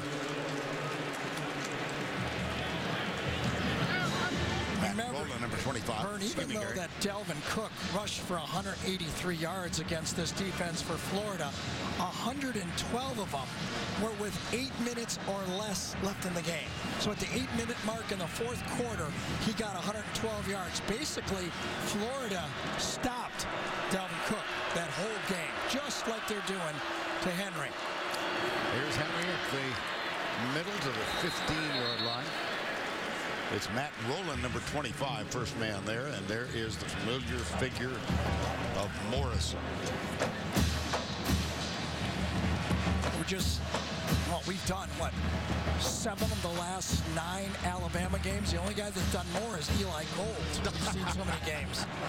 We're always used to having Derrick Henry pop a play. It has not happened. Exactly. Kenyon Drake in the football game for Henry. 11th play of the drive. The big play was the roughing the quarterback call. 3rd down, 3.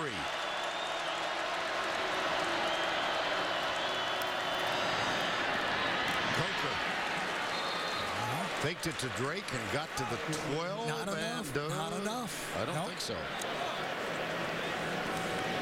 Vern, guess who the second leading attempt rusher is for Alabama? I bet in Nick Saban's career, he's never had this happen at Alabama. I think I know who it is. It's Jake Coker. Exactly, yeah. He's rushed the ball 53 times coming into this game. Derrick Henry, 295 times. Well, they got the heavies in there. Nicewinder comes in. No, timeout. And a timeout called. Wow. 4th down and 1. They just went for it on 4th and 2. Time call. This SEC Championship Diamond Moment is presented by Kay Jewelers. In 2009, Alabama and Florida met in a rematch of the previous year's SEC Championship game. The Crimson Tide were led by running back Mark Ingram, who ran for 3 touchdowns on the day. But it was quarterback Greg McElroy who took home the game's MVP award, helping to avenge the loss in 2008 to the Gators. Alabama cruised to a 32-13 victory, winning their first SEC championship since 1999. And a change of mind during the timeout. Adam Griffith, who had 5 out of 5 last week, 1 for 1 in this ball game, has come on 4th and 1. Cooper Bateman will hold.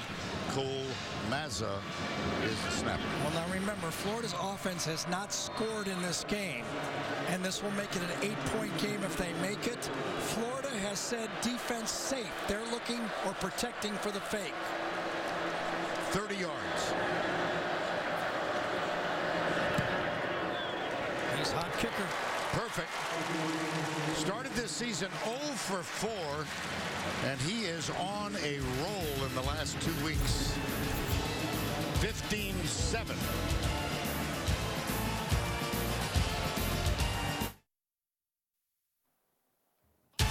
The SEC Championship on CBS, presented by Dr. Pepper, is sponsored by In the Heart of the Sea, Wheels Up, Nissan, and by Chick-fil-A. 15-7 in the SEC Championship game, presented by Dr. Pepper. And a reminder that toward the end of the game, the play of the game presented by Napa Auto Parts. Any number of them candidates right now, but most significantly on that last drive was roughing the passer, Jared Davis. Take another look at it. Remember, the drive would have stopped and ended up being a long 12-play drive, but it would have been stopped right there. It ate up, 7 minutes on the clock, basically? Yes. 12 plays, 65 yards, and a 30-yard field goal.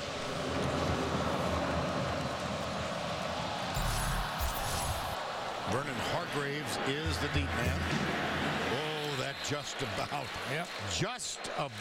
went out. Hargraves back there because Brandon Powell is struggling with an injured foot. We haven't seen a lot of Powell in this football game. He's usually the guy that returns those kickoffs. So where do you go if you're trying to call plays for Florida? You know, Calvin Taylor has given them nothing. He has not been able to get a yard. Taylor's 5 for 7. I mean, when you come into the huddle at the start of the second half. The kickoff hit the TV cable while airborne. We will retry the click. Oh. So Griffith said I wasn't that bad.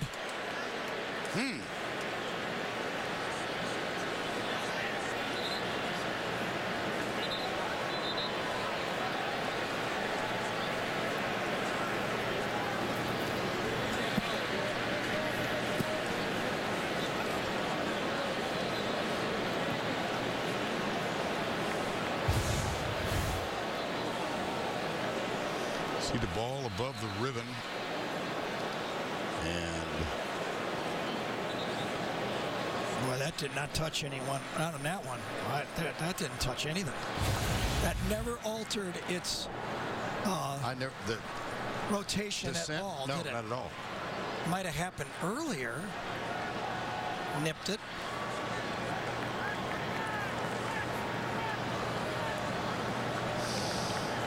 Well, let's do it again.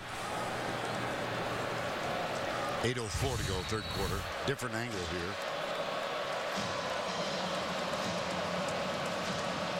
I don't see anything. Did you see the rotation change at all? I did not see that. Here's the kick. This one. Same result. Yep. Oh, well, that's 3 minutes I'm not going to get back in my life ever. Nothing happened. Nothing happened. Nothing happened. Take over this one, Vern. Here's what happened. Nothing happened. Nothing. That was succinct. First down 10. Florida trailing by 8. Their only touchdown, an 85-yard punt return by Antonio Callaway.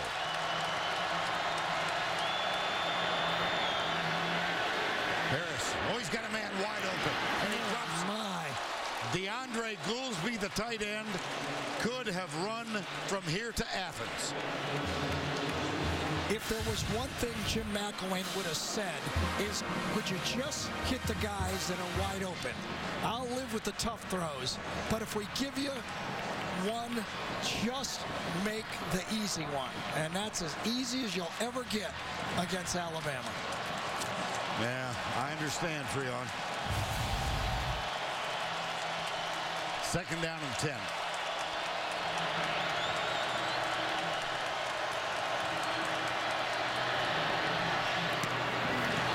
Incomplete. That hit DeMarcus Robinson. Robinson playing in this game only because he received the blessing of the seniors on this Florida team. Robinson has been suspended 4 times in 3 seasons.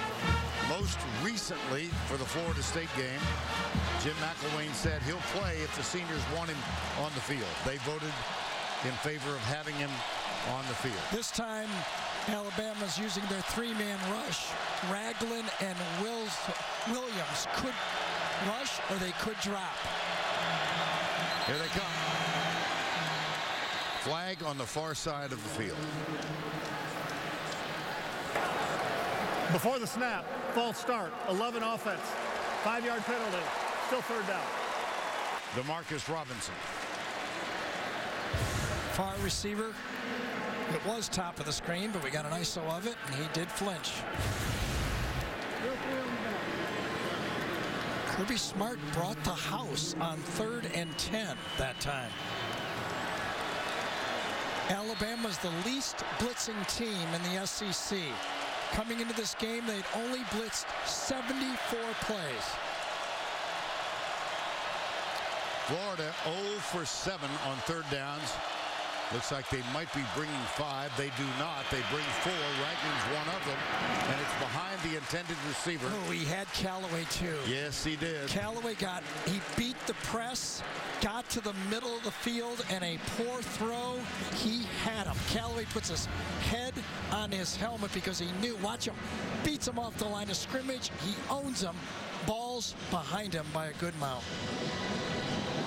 So Johnny Townsend is on. He's had 1 blocked. That resulted in a safety. Another was close. Cyrus Jones back to return. He's at the 35. Returns on all the way. And Jones drifts back. Avoids the potential tackle. There's another block in the back. Yep. Holy cow. And there's another flag. Yep. Coming back.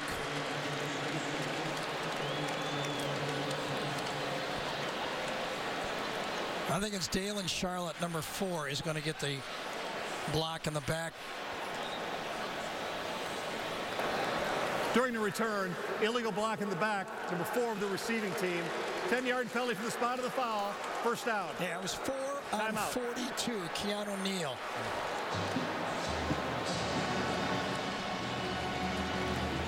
It's easy to watch him up here. Sure. They're playing against good athletes. Left side, watch it. Left side, boom, right in the back. And that would have been a tackle by Neal. That would have been tackled right there. So a little coaching opportunity on the Alabama sideline. Time call. 15-7 Alabama. Many great traditions abound on game day throughout the league. And each week we'll give you a taste of tradition presented by Sonic. For more, here's Allie. Thanks, Vern. Beginning with the class of 1994, one of the great traditions of championship weekend here in Atlanta is in the induction of the SEC legends. The class of 2015 is comprised of team record holders, national champions, and college football Hall of Famers. So Woodrow Lowe, one of the great linebackers in Alabama history, represented the Crimson Tide, and Fred Taylor, whose son Kelvin is following his father's footsteps at Florida, was doubly proud Gator last night. As always, quite a night. And Fred Taylor watching his son.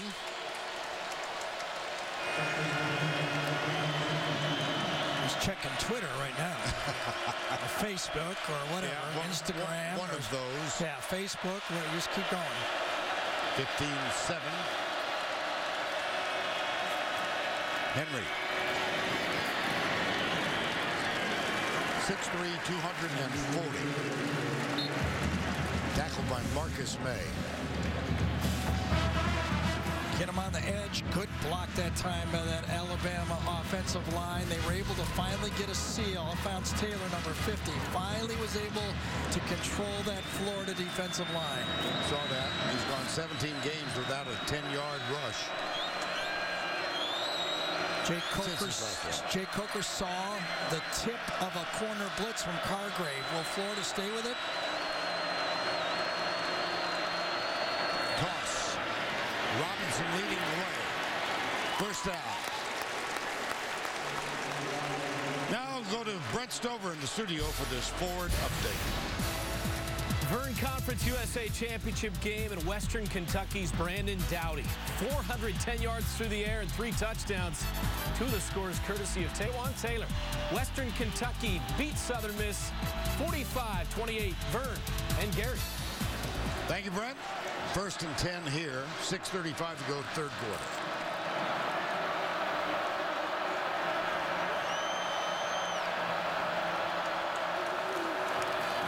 Kenyon Drake. Tackled by Antonio Morrison. Well, I can tell you what, Kenyon Drake must have had a great week of practice this week to earn the confidence of Nick Saban. Remember, a week ago against Auburn, with two of the young running backs, Damian Harris and Bo Scarborough, Nick Saban did not trust either one of them. He gave 46 carries to number 2. Kenyon Drake has now caught 3 balls, and he has run once. 2nd and 3. Henry back in the backfield. Cuts back to his right. This time it's Joey Ivy preventing him from getting loose. I'll tell you, the quickness of this Florida defensive line, they're not as powerful controlling and making a push, but boy, do they get off blocks. Jeez, Ivy that time pushing, stalemate, get around, throw the block off, make the tackle. Beautiful defense. Look at the rushing totals for each team. Nothing for Florida, 117 for Alabama. 3rd down, 2. 3 wide to the left side. Ridley. Oh, Florida uses, Alabama uses their second timeout. Little confusion. Time call.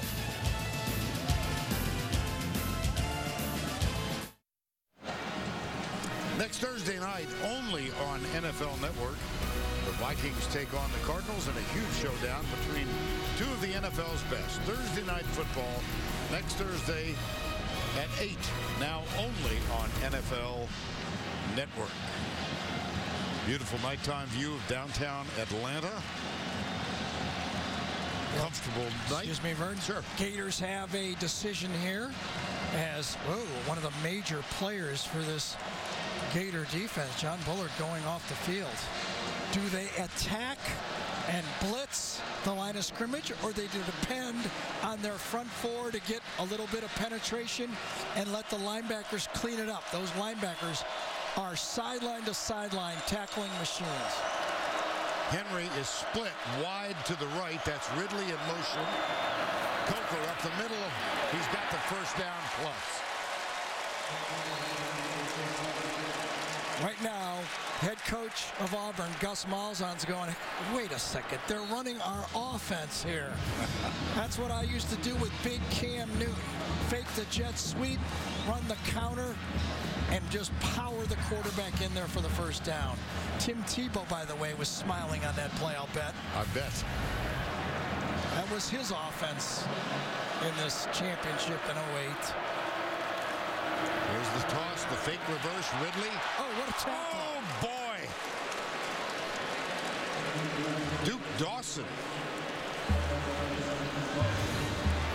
Number 7, Duke, watch, fake the reverse. They've already ran this play once in the game, and Dawson just lays out and makes the tackle. It looked like Ridley limped off, to tell you the truth.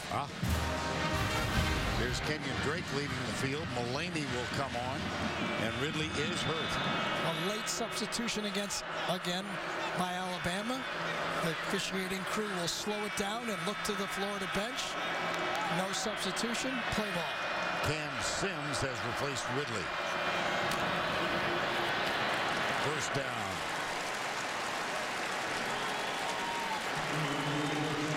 Well, 3 or 4 plays ago, here was Jonathan Bullard. Number 90. Right in the middle of the screen, walks back, it's left hamstring, bending over, trying to stretch it out. And obviously, as we see, we thought Ridley took that hit on that reverse. Well, it wasn't a reverse, it was a fake reverse. 1st down 10 at the 38-yard line. Henry, a single-season SEC record. He's got an even 100 in this ball game. Stewart in motion, play action. They look out to the left, and it's a one-hopper. They also, had he looked down there, had O.J. Howard deep. Let's go back and take a look at that Ridley play. There's, oh boy. Yeah, I think when player, number 7, Dawson, stuck out his arm. It just caught, maybe bruised his leg on the play. He's back in the game. Top of the screen. Second down, 10. Coker throwing the ball is 12 of 17. 142 so far. Henry with a good pass block. This one is complete to Ridley. Inside the 35.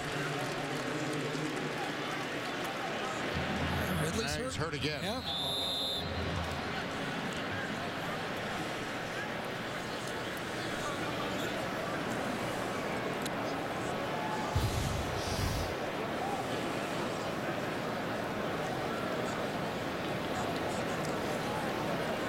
I actually think when he cut on it, it bothered him again. It was probably the same injury that had before, and it was re-aggravated when he tried to cut real hard on the play.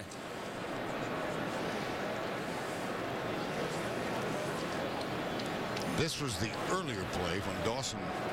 Yeah, he hit him on his right knee, and he tried to plant on his right knee on that last pass, and I think it bothered him again. See how he tries to step, and right there, that last step, I think he felt it.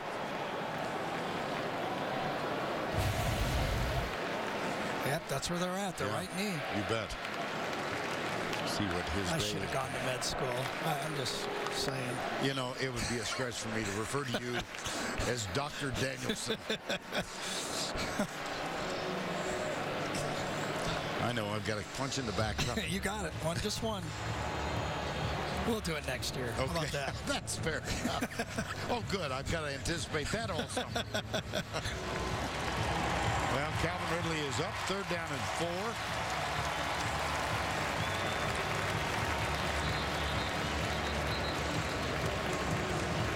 4. He is some player. I mean, they're never going to forget about Amari Cooper, Julio Jones. But my goodness, what an impression in his first year for Calvin Ridley. Third down and 4. 15-7. Latter stages, third quarter. Henry is in the backfield. Play action. Well, they didn't even play action. Here's Coker. Pulls up, goes deep for Stewart. Stewart hauls it in. Touchdown, Alabama.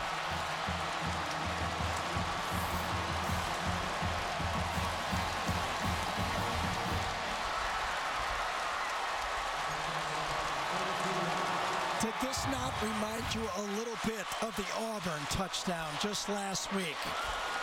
Ball in the air, Stewart out-jumps Marcus May, the safety, and all of a sudden, I was about to say, Jake Coker could have ran for the first down. Yes. And he threw it up, and Ardarius Stewart. Well, by the way, who everyone, when you talk to at Alabama, says it is an elite athlete, just learning how to be an elite receiver. 22-7. Ardarius Stewart has 4 catches for 64 yards and a touchdown.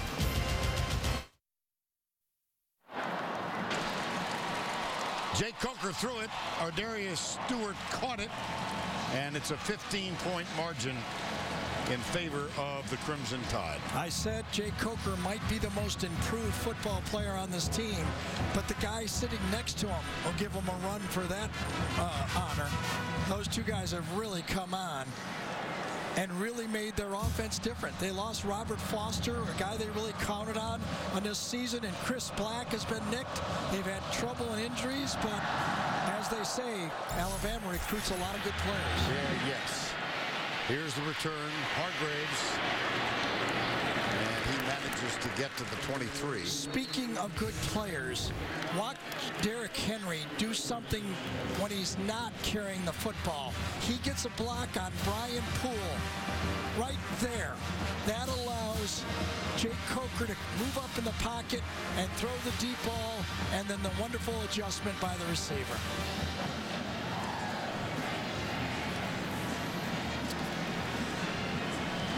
And here comes the Florida offense. They have been troubled for most of the season, but especially in the last month. They've not had a first down now since 14:53 in the second quarter. Well, as you said, the whole season, they have not had a 400-yard offensive day.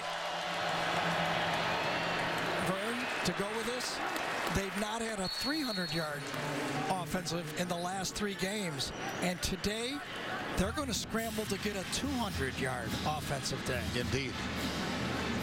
6 3-and-outs already today. Second down. Harris under pressure, gets rid of it. That's going to be intercepted. Marlon Humphrey, his 3rd interception of the season. Ryan Anderson put the pressure on Treon Harris. Well, it's going to be the corner dropping back. He's got good leverage. He sees the ball thrown late off the back foot of Treon Harris. And you see an offense trying to do too much when they don't have the ability to do it. Vern, since the punt return, yes, Alabama's offense, field goal, touchdown, end of half, field goal, touchdown. Basically 4 for 4 they've scored. And a wonderful opportunity here from the 39 of Florida. Henry, here we go. Here we go.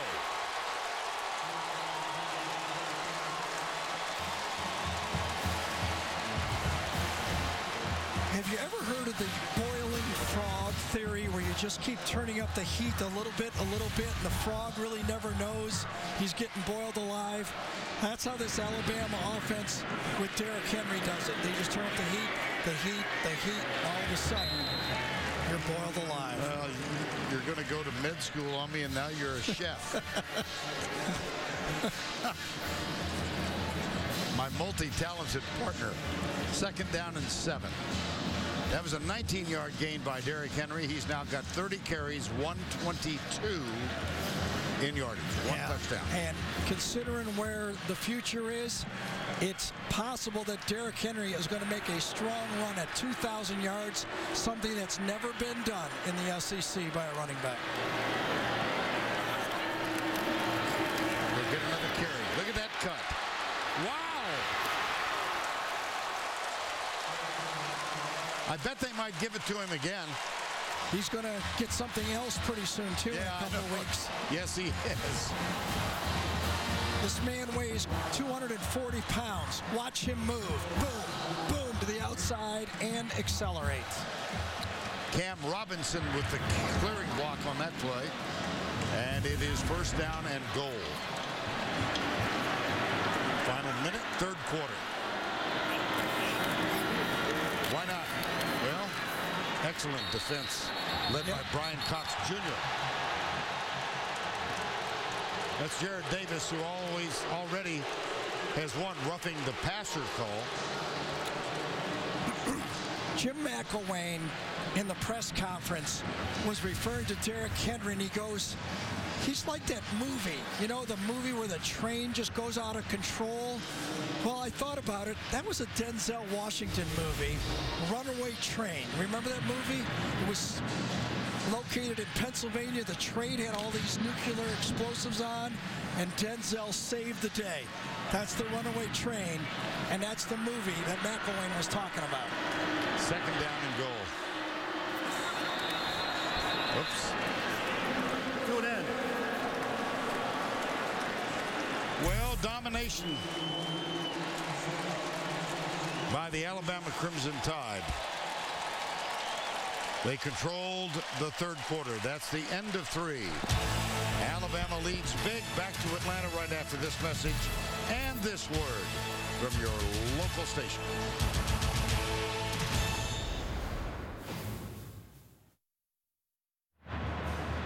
We welcome you back to Atlanta. Florida and Alabama meeting for the 8th time in the SEC championship game. This one presented by Dr. Pepper, and Alabama, after the interception, has a second down and goal. Ridley back.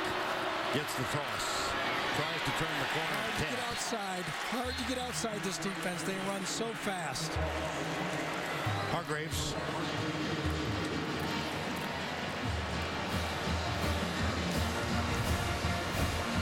This is actually a forward pitch, but Hargraves comes up and shows you why many people believe he's going to be the first corner taken in the draft. 3rd and goal after the loss.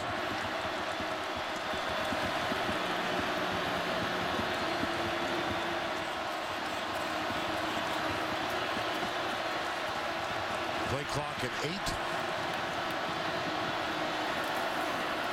Coker lobs it. Tipped away by Hargraves. Or Darius Stewart, the intended receiver. Interesting choice. You look out there and decide to go a back shoulder throw at their best defender. Hargraves has fought them all in this league for 3 years. Remember 2 years ago he had that battle with Amari Cooper, and they both kind of just tipped their hat at each other. They fought as hard as they could fight. Adam Griffith. This one from 24. 5 for 5 last week. Wow.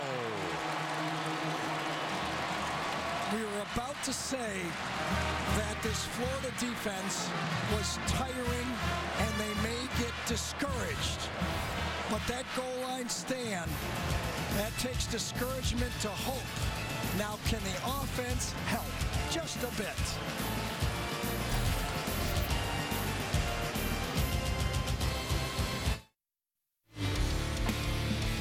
And now it's time for our Geico game recap. Special teams were horrible for Florida in the first quarter. That block punt led to a safety. Here was a blocked field goal recovered by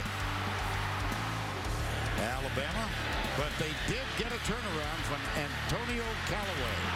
Returned this punt 85 yards to give Florida a 7-2 lead. After that, field goals continued. There's Griffith with a good one from 28. Calvin Ridley, just a great adjustment on this deep pass, 55-yard touchdown. That set up the touchdown. And here's Derrick Henry, 12-7. Griffith with another field goal. Coker goes deep. Darius Stewart touchdown, 22-7. And Derrick Henry took him a while to get cranked up because of this tough Florida defense, but he's now got 135 yards on 32 rushes and a touchdown. And after the miss, here's Florida offensively.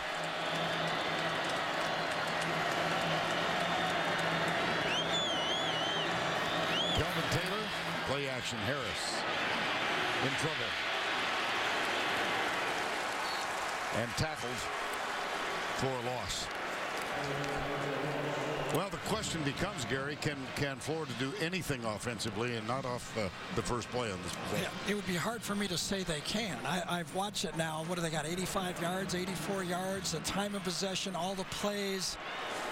They don't have enough offense. Right. They just don't. And it's second down and 14 after that last sack. Harris going deep left side. He's got a man down there. It's Robinson, who wanted a pass interference call. And that's kind of the way the day has gone. Well, and that might be the hope for Florida, is throw the ball deep. Let some of your athletes maybe get a pass interference. That has been their big play. A punt return and a long pass down the middle, because they're not running the ball, that's for sure. No, Kelvin Taylor has like that. Yes, and Treon Harris is not providing the quarterback runs either. It's just not there. So it looks like the only thing they can do is throw the ball. You know, the game's not over, obviously. Nope. Well, Harris is 6 for 17. Screen pass. Ooh, that was close. DJ Petway with the pressure.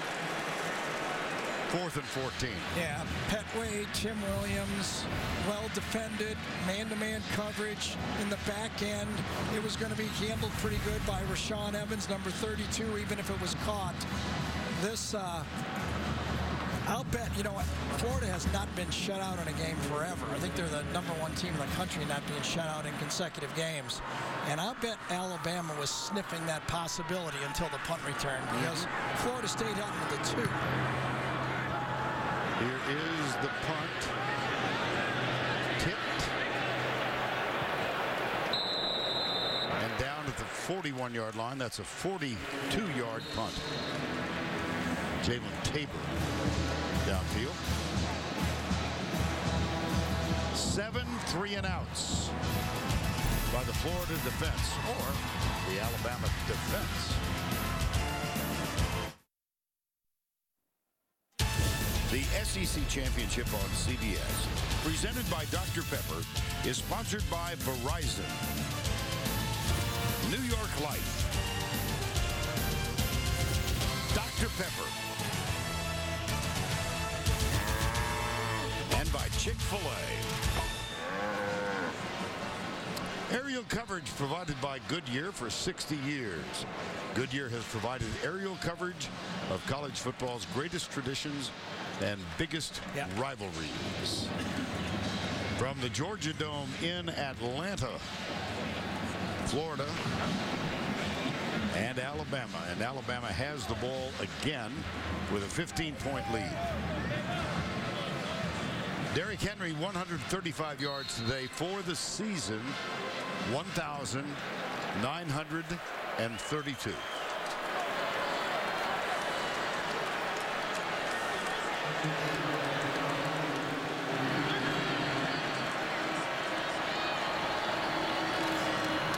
Cut back. Oh, wow. He delivered a blow, did he not? My gosh. 21-yard gain. Well, Highway 46, Nicewinder, is the guy who opened it up. That was the first blow, and then Henry delivered the second blow. They call him Highway 46, Michael Nicewinder. He fouled him. That was a big-time isolation block. Was a walk-on, now on scholarship. Here's Henry again. Antonio Morrison. Well, Kelvin Taylor held in check today. He and Derrick Henry met in a fabulously touted high school game, 2012. Look how big he is. Yulee High School went head-to-head with Kelvin Taylor of Glades Day in Florida. Taylor went for 223 yards, but Derrick Henry rushed for 362 yards, and Yulee won the game. I would offer him a scholarship after watching that, I think. He had a few offers. Yes, I think so. Yeah. Play action, Coker. Got him. Ridley inside the 25. God, Ridley so aggressively comes back to the quarterback. Top of the stem, comes back and aggressively chases down that ball as if he's almost intercepting it, and then stays with it as he's tackled by Neal.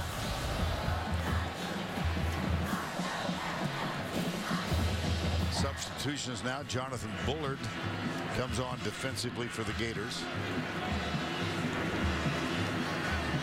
I think Kenyon Drake's in there as well.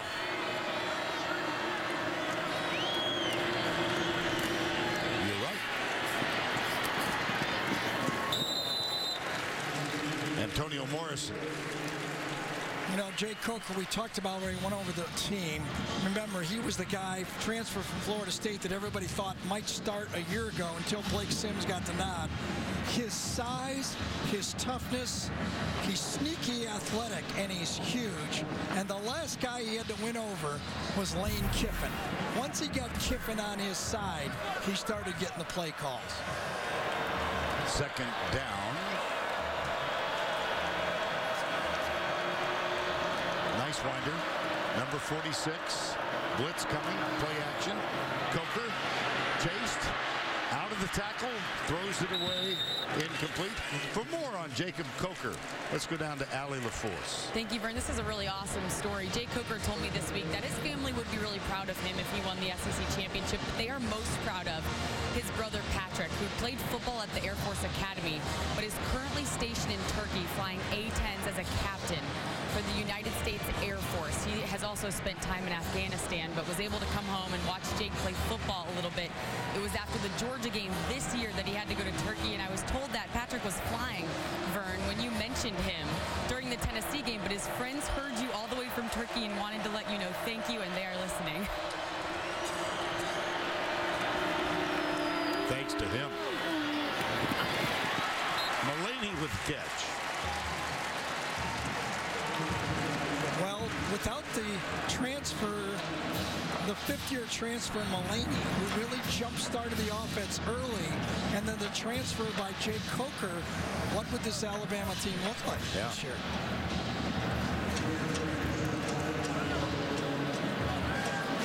Coker told us prior to that Tennessee game, I am living a dream. And it's going to continue, I would think. Of course, this is not over. It's a 15-point game. 10-15 to go. Henry bounces off Jared Davis.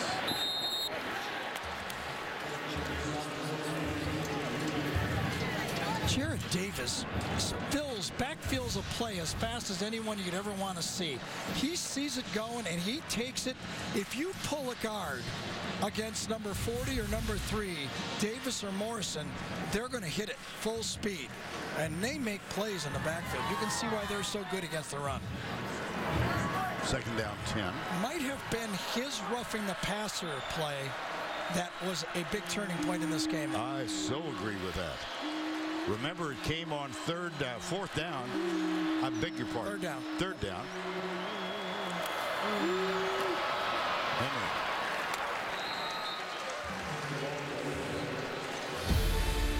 Well, next week we're going to be in Philadelphia for the annual Army-Navy game.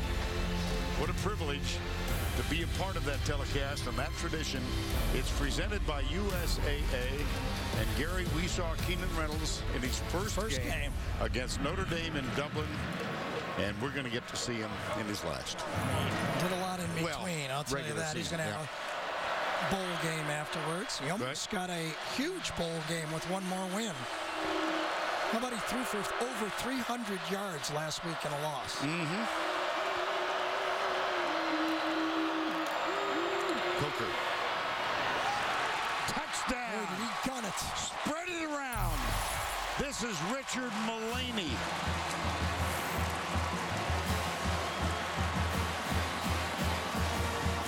Well, I thought this was a dangerous throw, but he gunned it in there. Right here, I thought this guy, I think it's Poole, number 24, Brian Poole, was going to make the play. Watch him get in there. Oh, no, it was Poole in the back and Neal, number 42, in the front. Keanu Neal almost made the play. 24 and 42. I thought they had it bracketed, but Jake Coker threw his fastball. Man, oh man.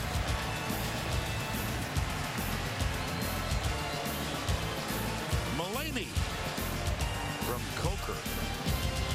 The lead is 22.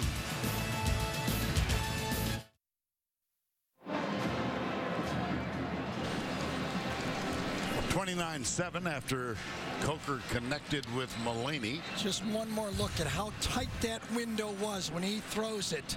There is not a lot of space. He's got to gun it right in there. Two players, and he fires it. And it actually almost goes through three Florida players, but two key ones.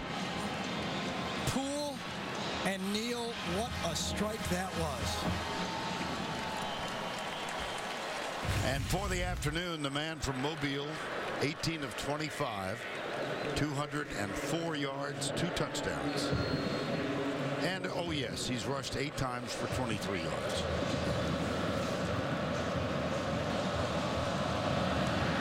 Griffith with the kickoff. Antonio Callaway deep. Well, this has become an annual Saturday tradition. Oh, this is hard. There we I got to go. do the game. I got to be the committee. We got to do everything right there. Well, if everyone holds the chalk, we have our 4 teams, right? We started out with everybody being, you know why everybody controlled their own destiny?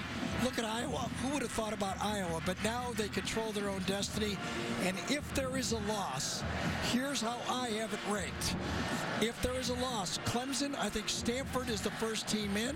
Okay. If Stanford loses, I believe North Carolina should go over Ohio State. And obviously, Florida with the loss is not going to be in.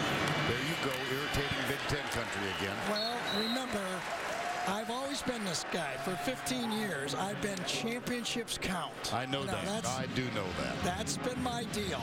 And I really think that in this situation, Stanford deserves the next team in. Ohio State, it would take drawing to an inside straight. Both Alabama, for me, and Stanford have to lose. Here's Harris. Wow. Ryan Anderson. Whoops. Flag. Kirby Smart out there and Cyrus Jones almost hit his defensive coach. Yeah, it was Demarcus Robinson.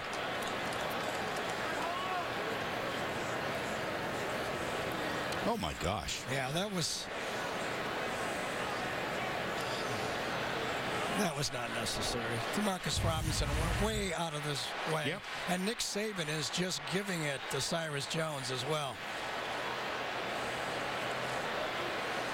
He's upset. His team is in position to make the Final Four, and he doesn't want anybody to be selfish at this point. He wants them to walk away if they get provoked. He may say something different to the referee and the officials than what he does to his own team.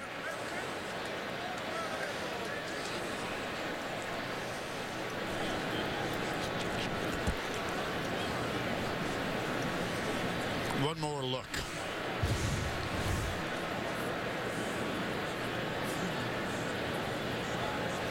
Jeez. Following the play, unsportsmanlike conduct, number 11 of the offense, unsportsmanlike conduct, number 5 of the defense. Those fouls offset. The down counts, 3rd down. That's the first unsportsmanlike for each player.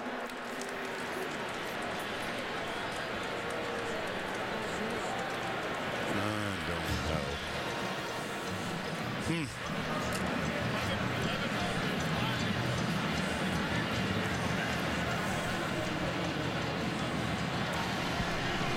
Third down 11.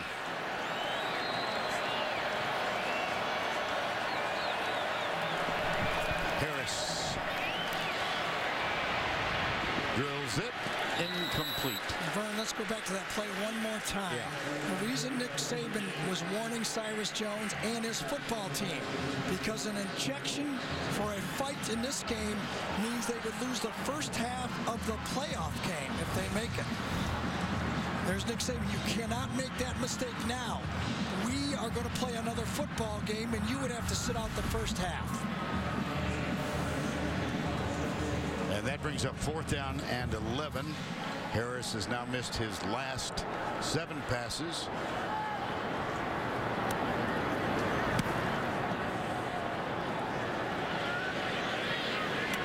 Cyrus Jones.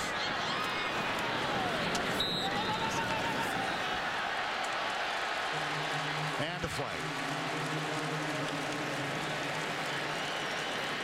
And Nick Saban will again have a meeting with his football team. Do not be provoked. Florida doesn't have as much to lose as Alabama does with a fight right now.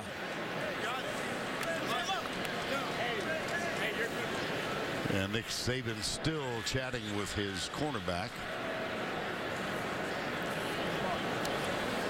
Following the play, personal foul, number 1 of the kicking team. 15-yard penalty, automatic first down. Timeout. And the chat continues.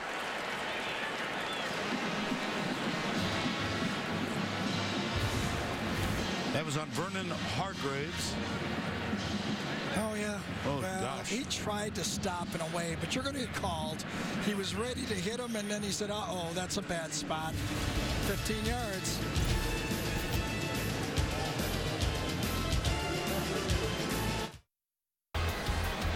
We are back in Atlanta. Let's take a look at our AT&T strong performance.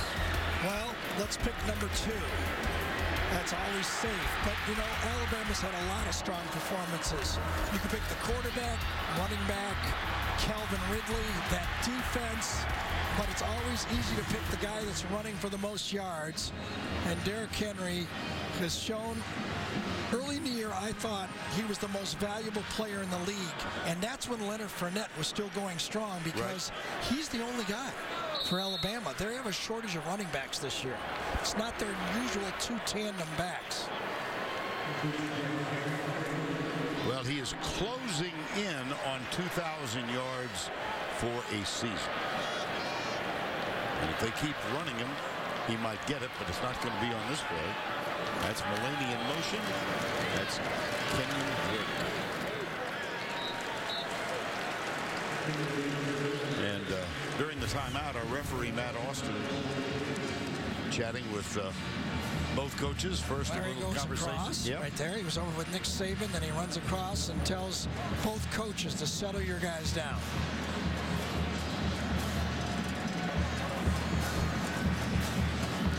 And getting a little chippy. Of course, those two had a 4-year relationship and friendship. Nick Saban, Jim McElwain.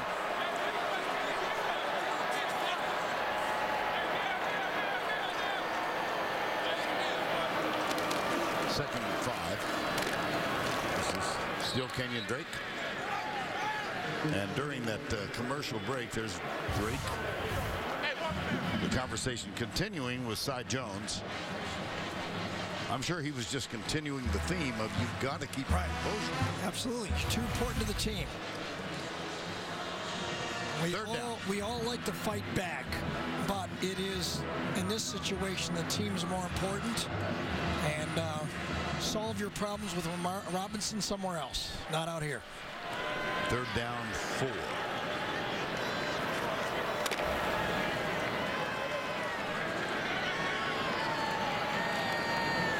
Coker back. Looks at Stewart, fires it back. Oh, dropped by Howard. Whoa. It'll be 4th down. Great job by Jake Coker. He had his initial bootleg man covered. He came back across, puts it right there for O.J. Howard, and let's put it this way. All O.J. can say is, he hadn't been throwing me all game. I'm rusty. I'm rusty. 4th down 4. And J.K. Scott is on. 6:11 remaining in the ball game.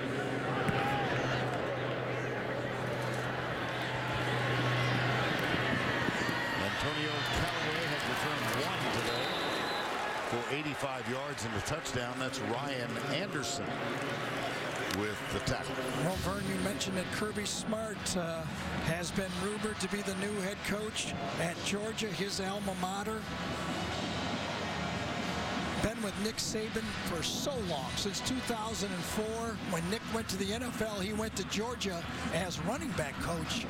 But then when he came back, he's been with them and the defensive coordinator since 2008. And if it does come true that he's named the new head coach at Georgia, which seems automatic now, he's not the first assistant coach that has had to coach through the playoffs after he's been named.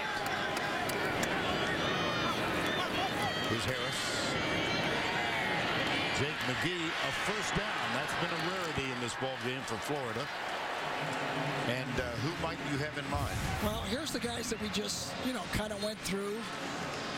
Some real names here, and some successful in a win, and some not successful when they've done it. But those guys have all done a great job and went on to be pretty good head coaches as well.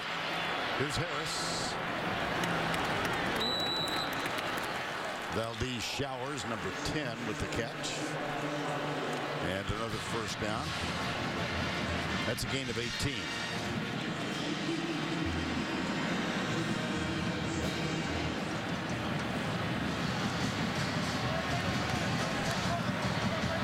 C.J. Wharton just came on the field. Wide receiver.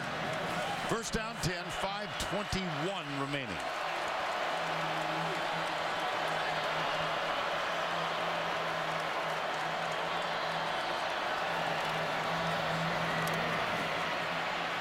Harris looks deep, fires way downfield, up and touchdown. My gosh. He called it. One official was calling it off. C.J. Wharton just mentioned he just got into the huddle. Let's see if he comes down with it. C.J. goes up. He's got it. He's got it. I thought he had it the whole way. That's going to be a touchdown, I think. I think. One official signaled no touchdown, but I think he may be wrong.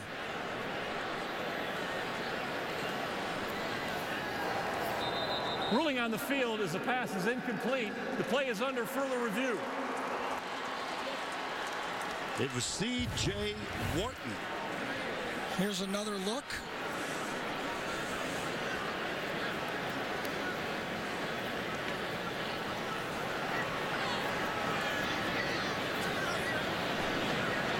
I did not see them lose control of that, and I think they're going to reverse this and make it a touchdown. Florida's two biggest plays, the receiver's gone up and made plays just like this. After review, the receiver secured possession in the end zone. Touchdown.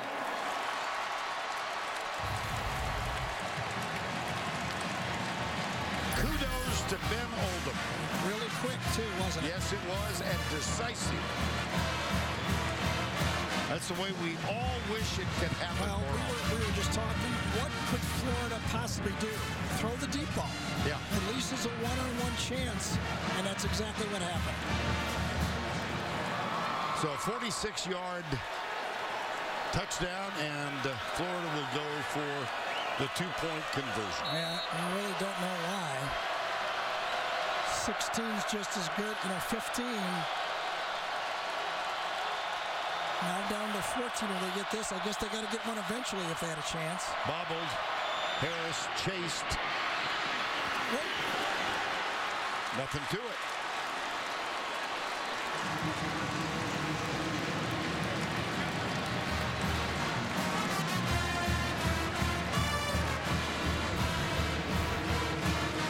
Another look at the touchdown catch by C.J. Wharton. That's only his fourth catch of the season. And here's the two-pointer from Treon Harris. 29-15.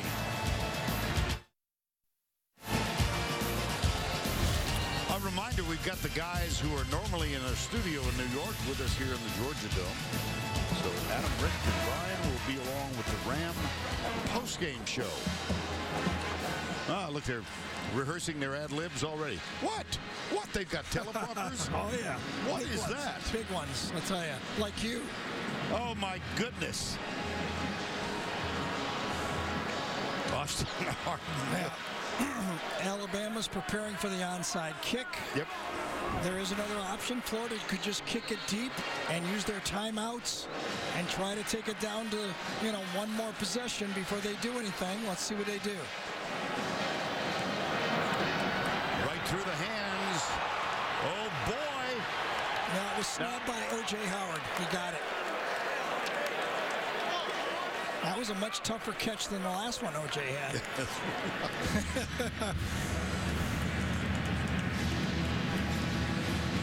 Went right through Derrick Henry. Yes. Went right through Darius Stewart. Went right through Howard. And I think he was out of bounds when it actually hit him, to tell you the truth. Yes, he was out of bounds. Yep. But look at him snap it. Snapped it away. So first down 10 for the Alabama Crimson Tide with just a tick under 5 minutes to go.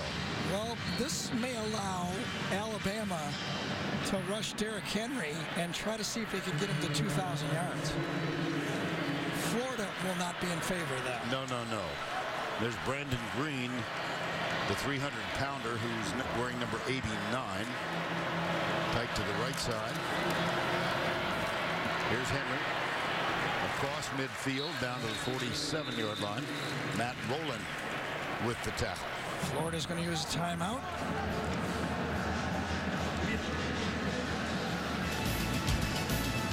Second down. Time called.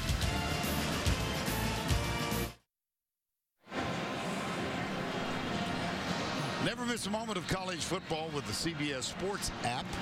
Every play and score, every game, and every highlight right as they happen. Download the CBS Sports app now. Derrick Henry for the day, 163 for the season. 1,960. He needs 40 to equal 2,000. He's going to get a few here. Another timeout. Antonio Morrison. And time called. 29-15.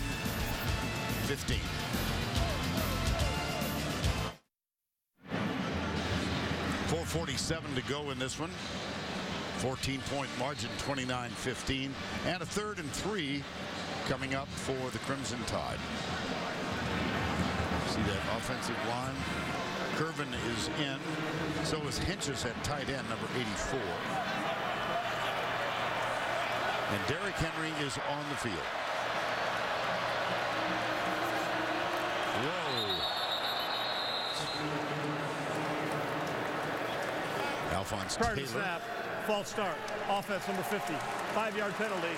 Still 3rd down. Well, that really changes the game for Alabama. They do not want to throw the ball here. No.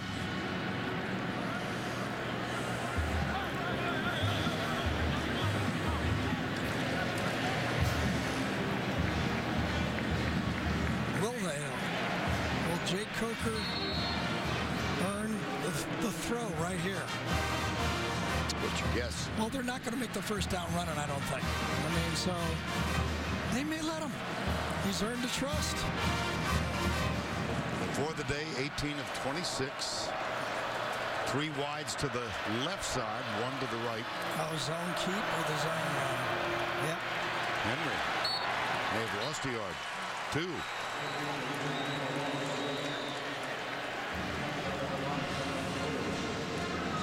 Well, as we look at this position where Alabama's going to have to punt here and give it back to Florida, these are the 3 teams that are alive, obviously. If Stanford wins, everybody says they'll be in if Clemson loses tonight. For me personally, if North Carolina wins, I would give them the edge over Ohio State. So, in my mind, remember when Alabama made it in 2011, they had to have a lot of things happen after that loss. Undefeated Stanford lost to Oregon, then Oregon lost to USC, Oklahoma State beat Iowa State, and then Boise State lost to TCU. It was almost an inside straight. I don't think Ohio State's going to get it. Here's J.K. Scott with the punt. They go for the block and don't get it. Fair catch called and taken at the 9-yard line. A 43-yard punt, nothing on the return. And the lineup tonight on CBS begins with NCIS and then NCIS New Orleans, followed by a new edition of 48 Hours Tonight, only CBS. Well, can Treon Harris find another couple big plays? That seems to be the only formula that Florida has. First 11 drives, 81 yards. The last drive, 81. Capped by the touchdown catch by C.J. Wharton. First down, 10. And they got 92 of those in 2 plays. Harris. That's almost the first positive running play. Yes, it was. That's what I was thinking in the open, that Treon Harris was going to have to bring to the game all football game. He's not been able to do it so far until that play. But, hey, still a football game. Sure. First down, 10. Harris, Callaway's wide open, and he doesn't have time to look that way. Jaron Reed was chasing him, and that is one reason. But Treon Harris was rolling to his right, and Callaway was breaking to his left. While Treon Harris comes this direction, Callaway all of a sudden turns, and that would have been, with the pressure in his face, an impossible throw. But if I'm Florida and Doug Nussmeier, the offensive coordinator, I'm saying maybe we can sprint them out and throw that one. Anything downfield. Second down, 10.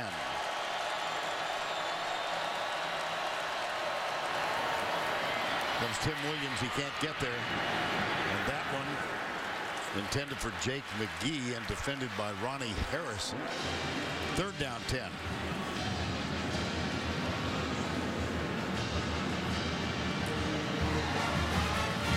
Well, Matt was Mr. Fourth Down in the game we saw him against Tennessee. Remember that? 5 fourth-down plays to win that game. The last one, 4th and 17. Had he not gotten that, Tennessee'd be playing here tonight. Third down, 10. Florida yet to convert a third down. They are 0 for 10.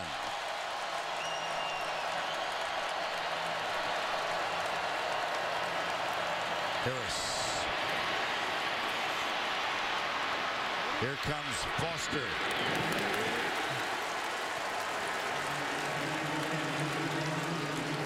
We talked about the ground that Davis and Morrison have been making up. Watch Reuben Foster run this one down. He and Reggie Ragland eat up just as much turf as the other two. We have 4 elite inside linebackers in this game. Fourth down, 11. Here comes Williams. Didn't get him. Then he gets him on the reverse. That's 2 this game for Tim Williams.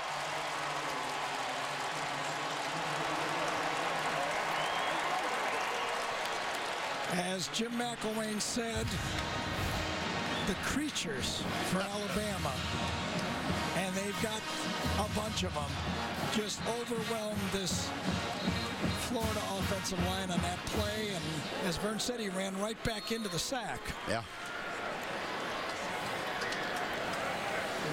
And the ball goes over on downs. Here's Henry back in the backfield. About to carry it for his 40th time tonight.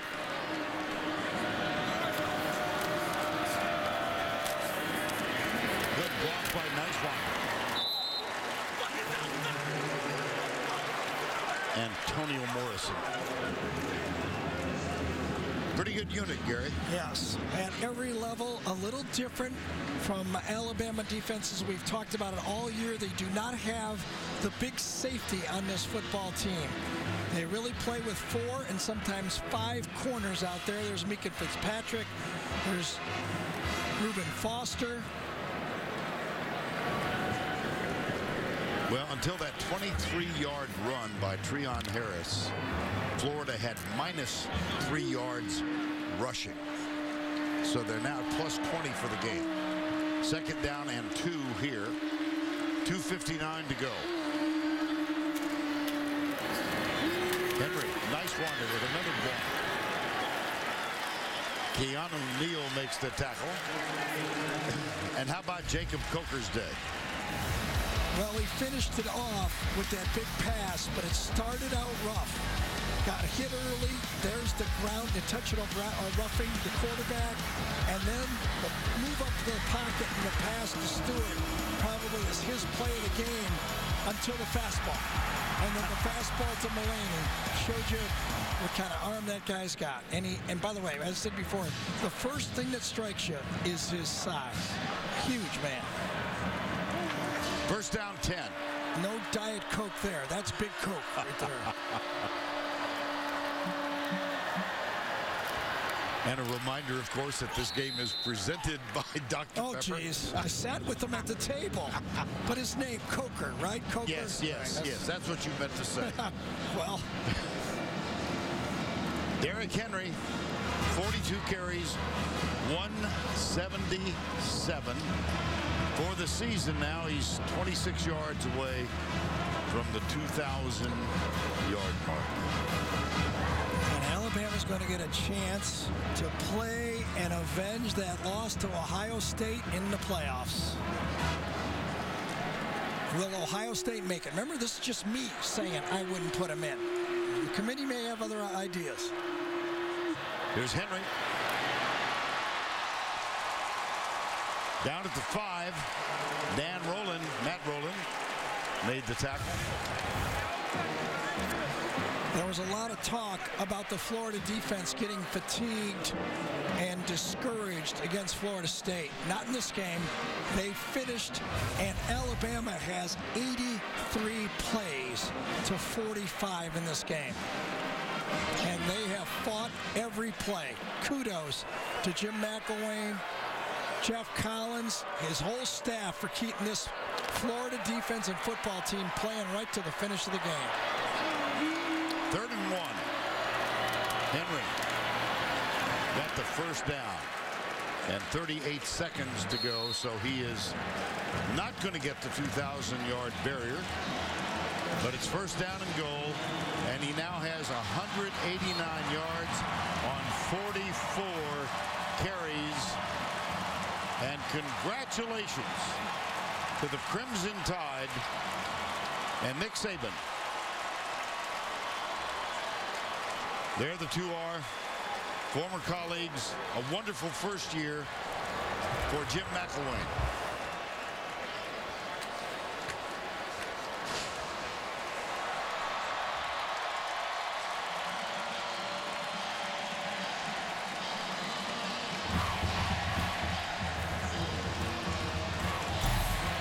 Time now for our player of the game, presented by Dr. Pepper. Who else? 189 yards on 44 carries, 1 touchdown. And Allie is with Nick Saban. Coach, congratulations on being SEC champions for back-to-back years and 3 out of the last 4. You know, each team each year is different, but what made this team so special? Well, you know, first of all, I'd like to congratulate our team. You know, they really deserve this. They really worked hard this year and fought a lot of adversity. So more than any team I've ever coached, I really wanted this group to have a chance to win a championship. And I'm just so happy and proud for them. Our fans were great today. Derek was great. Team did a great job. Just the character that they have and how they compete.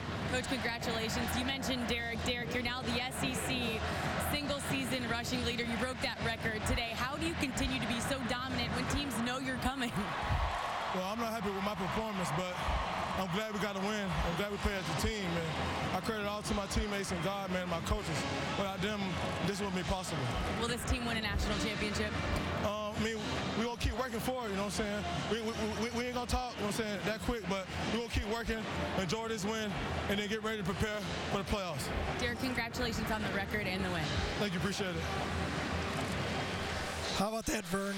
Nick Saban brainwashed that guy. You're going to win? Nope. We're going to work hard and earn it. And that's exactly what you would expect from an Alabama player to say when he's been through the program in Alabama. Practice hard and earn it. Well, it's time now for the Napa play of the game. It came off the arm of Jake Coker. And he had, look at the block from Henry on this play. And then, as Gary said, very reminiscent of last week, our Darius Stewart. Let's listen to the call of Eli Gold from Alabama. Here's Coker, pressure, they pick up the blitz. He looks, throws, Stewart behind the D, up he goes, makes the grab, touchdown Alabama. Oh my goodness, he skied for that one. Darn near hit his head on the dome, covering this massive ballpark. Did I hear it? Oh, my goodness, from Eli Gold? That's a high jump to hit the dome, top of the dome. Well, that football apparently did. Oh, gosh. And there's the celebration about to begin. And it will stretch throughout the South as the Alabama Crimson Tide win this one. For the guys in the truck, led by Craig Silver, Steve Milton. The guys up here, Butch Baird, Chuck Gardner, David Moulton, our entire crew, we look forward to having you join us next Saturday for the Army-Navy game from Philadelphia. For Gary Danielson, Allie LaForce, Vern Lundquist saying so long. The Ram postgame show is up next. after these messages. CBS Sports presents the Ram Postgame Show. Welcome to the Ram Postgame Show. I'm Adam Zucker. Alabama has won its 25th SEC championship, beating Florida 29-15. A reminder, tonight on CBS begins with NCIS and NCIS New Orleans, followed by a new edition of 48 Hours, tonight only CBS. All right, I'm joined by Rick Neuheisel and Brian Jones as we get set for this trophy presentation.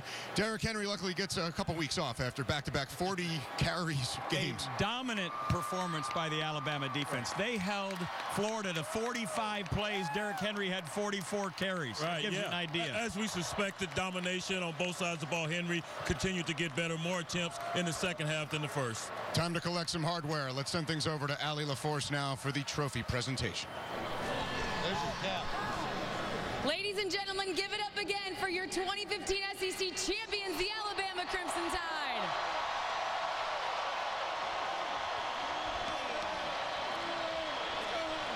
We're going to start by announcing this game's most valuable player. I don't think it'll be a surprise to anyone. He's been outstanding all season, setting records for the school and the SEC. Derrick Henry, everybody.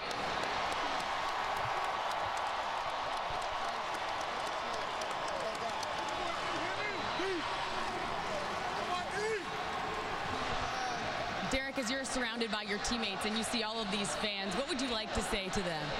Well, I'm just proud how hard this team fought all year, man. And we just kept working and working, trying to get better every week. And of course, we couldn't do it without the fans, so roll tide. Congratulations again. Back-to-back years, SEC champions. Coach Saban, what is it about this team that rises to the occasion each week?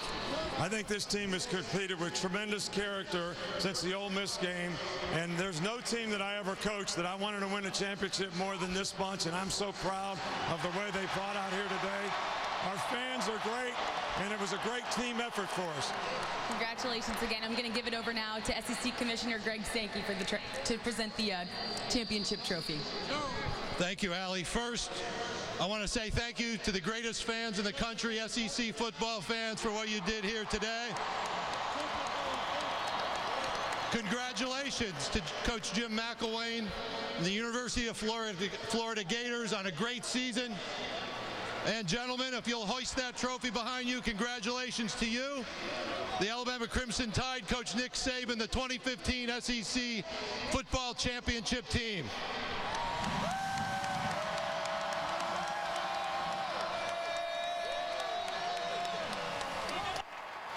The Crimson Tide celebrating their 25th SEC championship.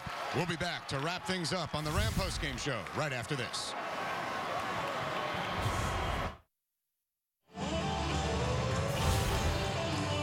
We welcome you back to the Ram Postgame Show. Sweet home Alabama echoing through the Georgia Dome as the Crimson Tide feel the confetti fall once more with their head coach Nick Saban and saying hi to their friends as well. Let's talk about the college football playoff a little bit. Now that Alabama, we know, is going to be in there, along with Oklahoma. Whoever wins the Big Ten championship, Clemson, if they beat North Carolina, among the teams that are possibly in line to play the Crimson Tide, who should they be most worried about? I think it's Oklahoma. I think Baker Mayfield and his ability to extend plays creates a problem for Alabama. We've seen that in the past with guys like Johnny Manziel and the like. They can create problems, but here's the other issue. They also can run the ball. Samaje Perine, Joe Mixon, those guys are competitive, and they have a stout defense, Brian. Yeah, anytime you got a true dual-threat quarterback and an offensive line that can open up holes for your running game and said quarterback, you got a shot against Alabama. You go from Treon Harris, 50%, 155 total yards of offense, to a Baker Mayfield, 317 on average total offense, 68% pass. Deshaun Watson would give him fits as well. The other three conference championships either underway or getting going in the next hour or so. This is the night. Many things get defined. Well, we're going to know a lot more tomorrow night, obviously. There are going to be a lot of eyeballs on that ACC championship because if Clemson were to get knocked off by the Tar Heels, there's going to be a lot of constituencies saying, pick me, Stanford, Ohio Ohio State, and certainly North Carolina. Well, nothing like a little bit more drama like we had last year with TCU being kicked out of the top 4 after blowing out their final opponent. So we'll see how it shakes out. But congratulations to Alabama again. This is amazing, the success and the way they've been able to sustain it over the tenure of Nick Saban. And that guy right there, Jake Coker, you talk about a guy who realized what his role was to play clean, play within the offense. He has grown as a quarterback. He had more dual threat offense tonight than we expected from Tre'Aaron Harris. Yeah. Nick Saban waving so long for now. He'll see his fans again in either the Cotton Bowl or the Orange Bowl in the national semifinal, and perhaps we'll see Derrick Henry next week when he's in New York for the Heisman Trophy presentation as a finalist. We thank you for watching the Ram postgame show. Here's what's coming up tonight on CBS. A reminder, over on CBS Sports Network, it's basketball right now. Southeast Missouri State at Memphis, followed by Inside College Basketball. Next Saturday, be sure to join us for an American tradition, the 116th Army-Navy game presented by USAA. Coverage begins at 2:30 Eastern with Auto Trader College Football Today. And it's Thursday Night Football on NFL Network this week with the Vikings and Cardinals. And tomorrow, the NFL on CBS continues with regional action. Many will see the Giants and Jets. It all starts at noon Eastern with the NFL Today. For all of us, have a great evening and congratulations, Alabama.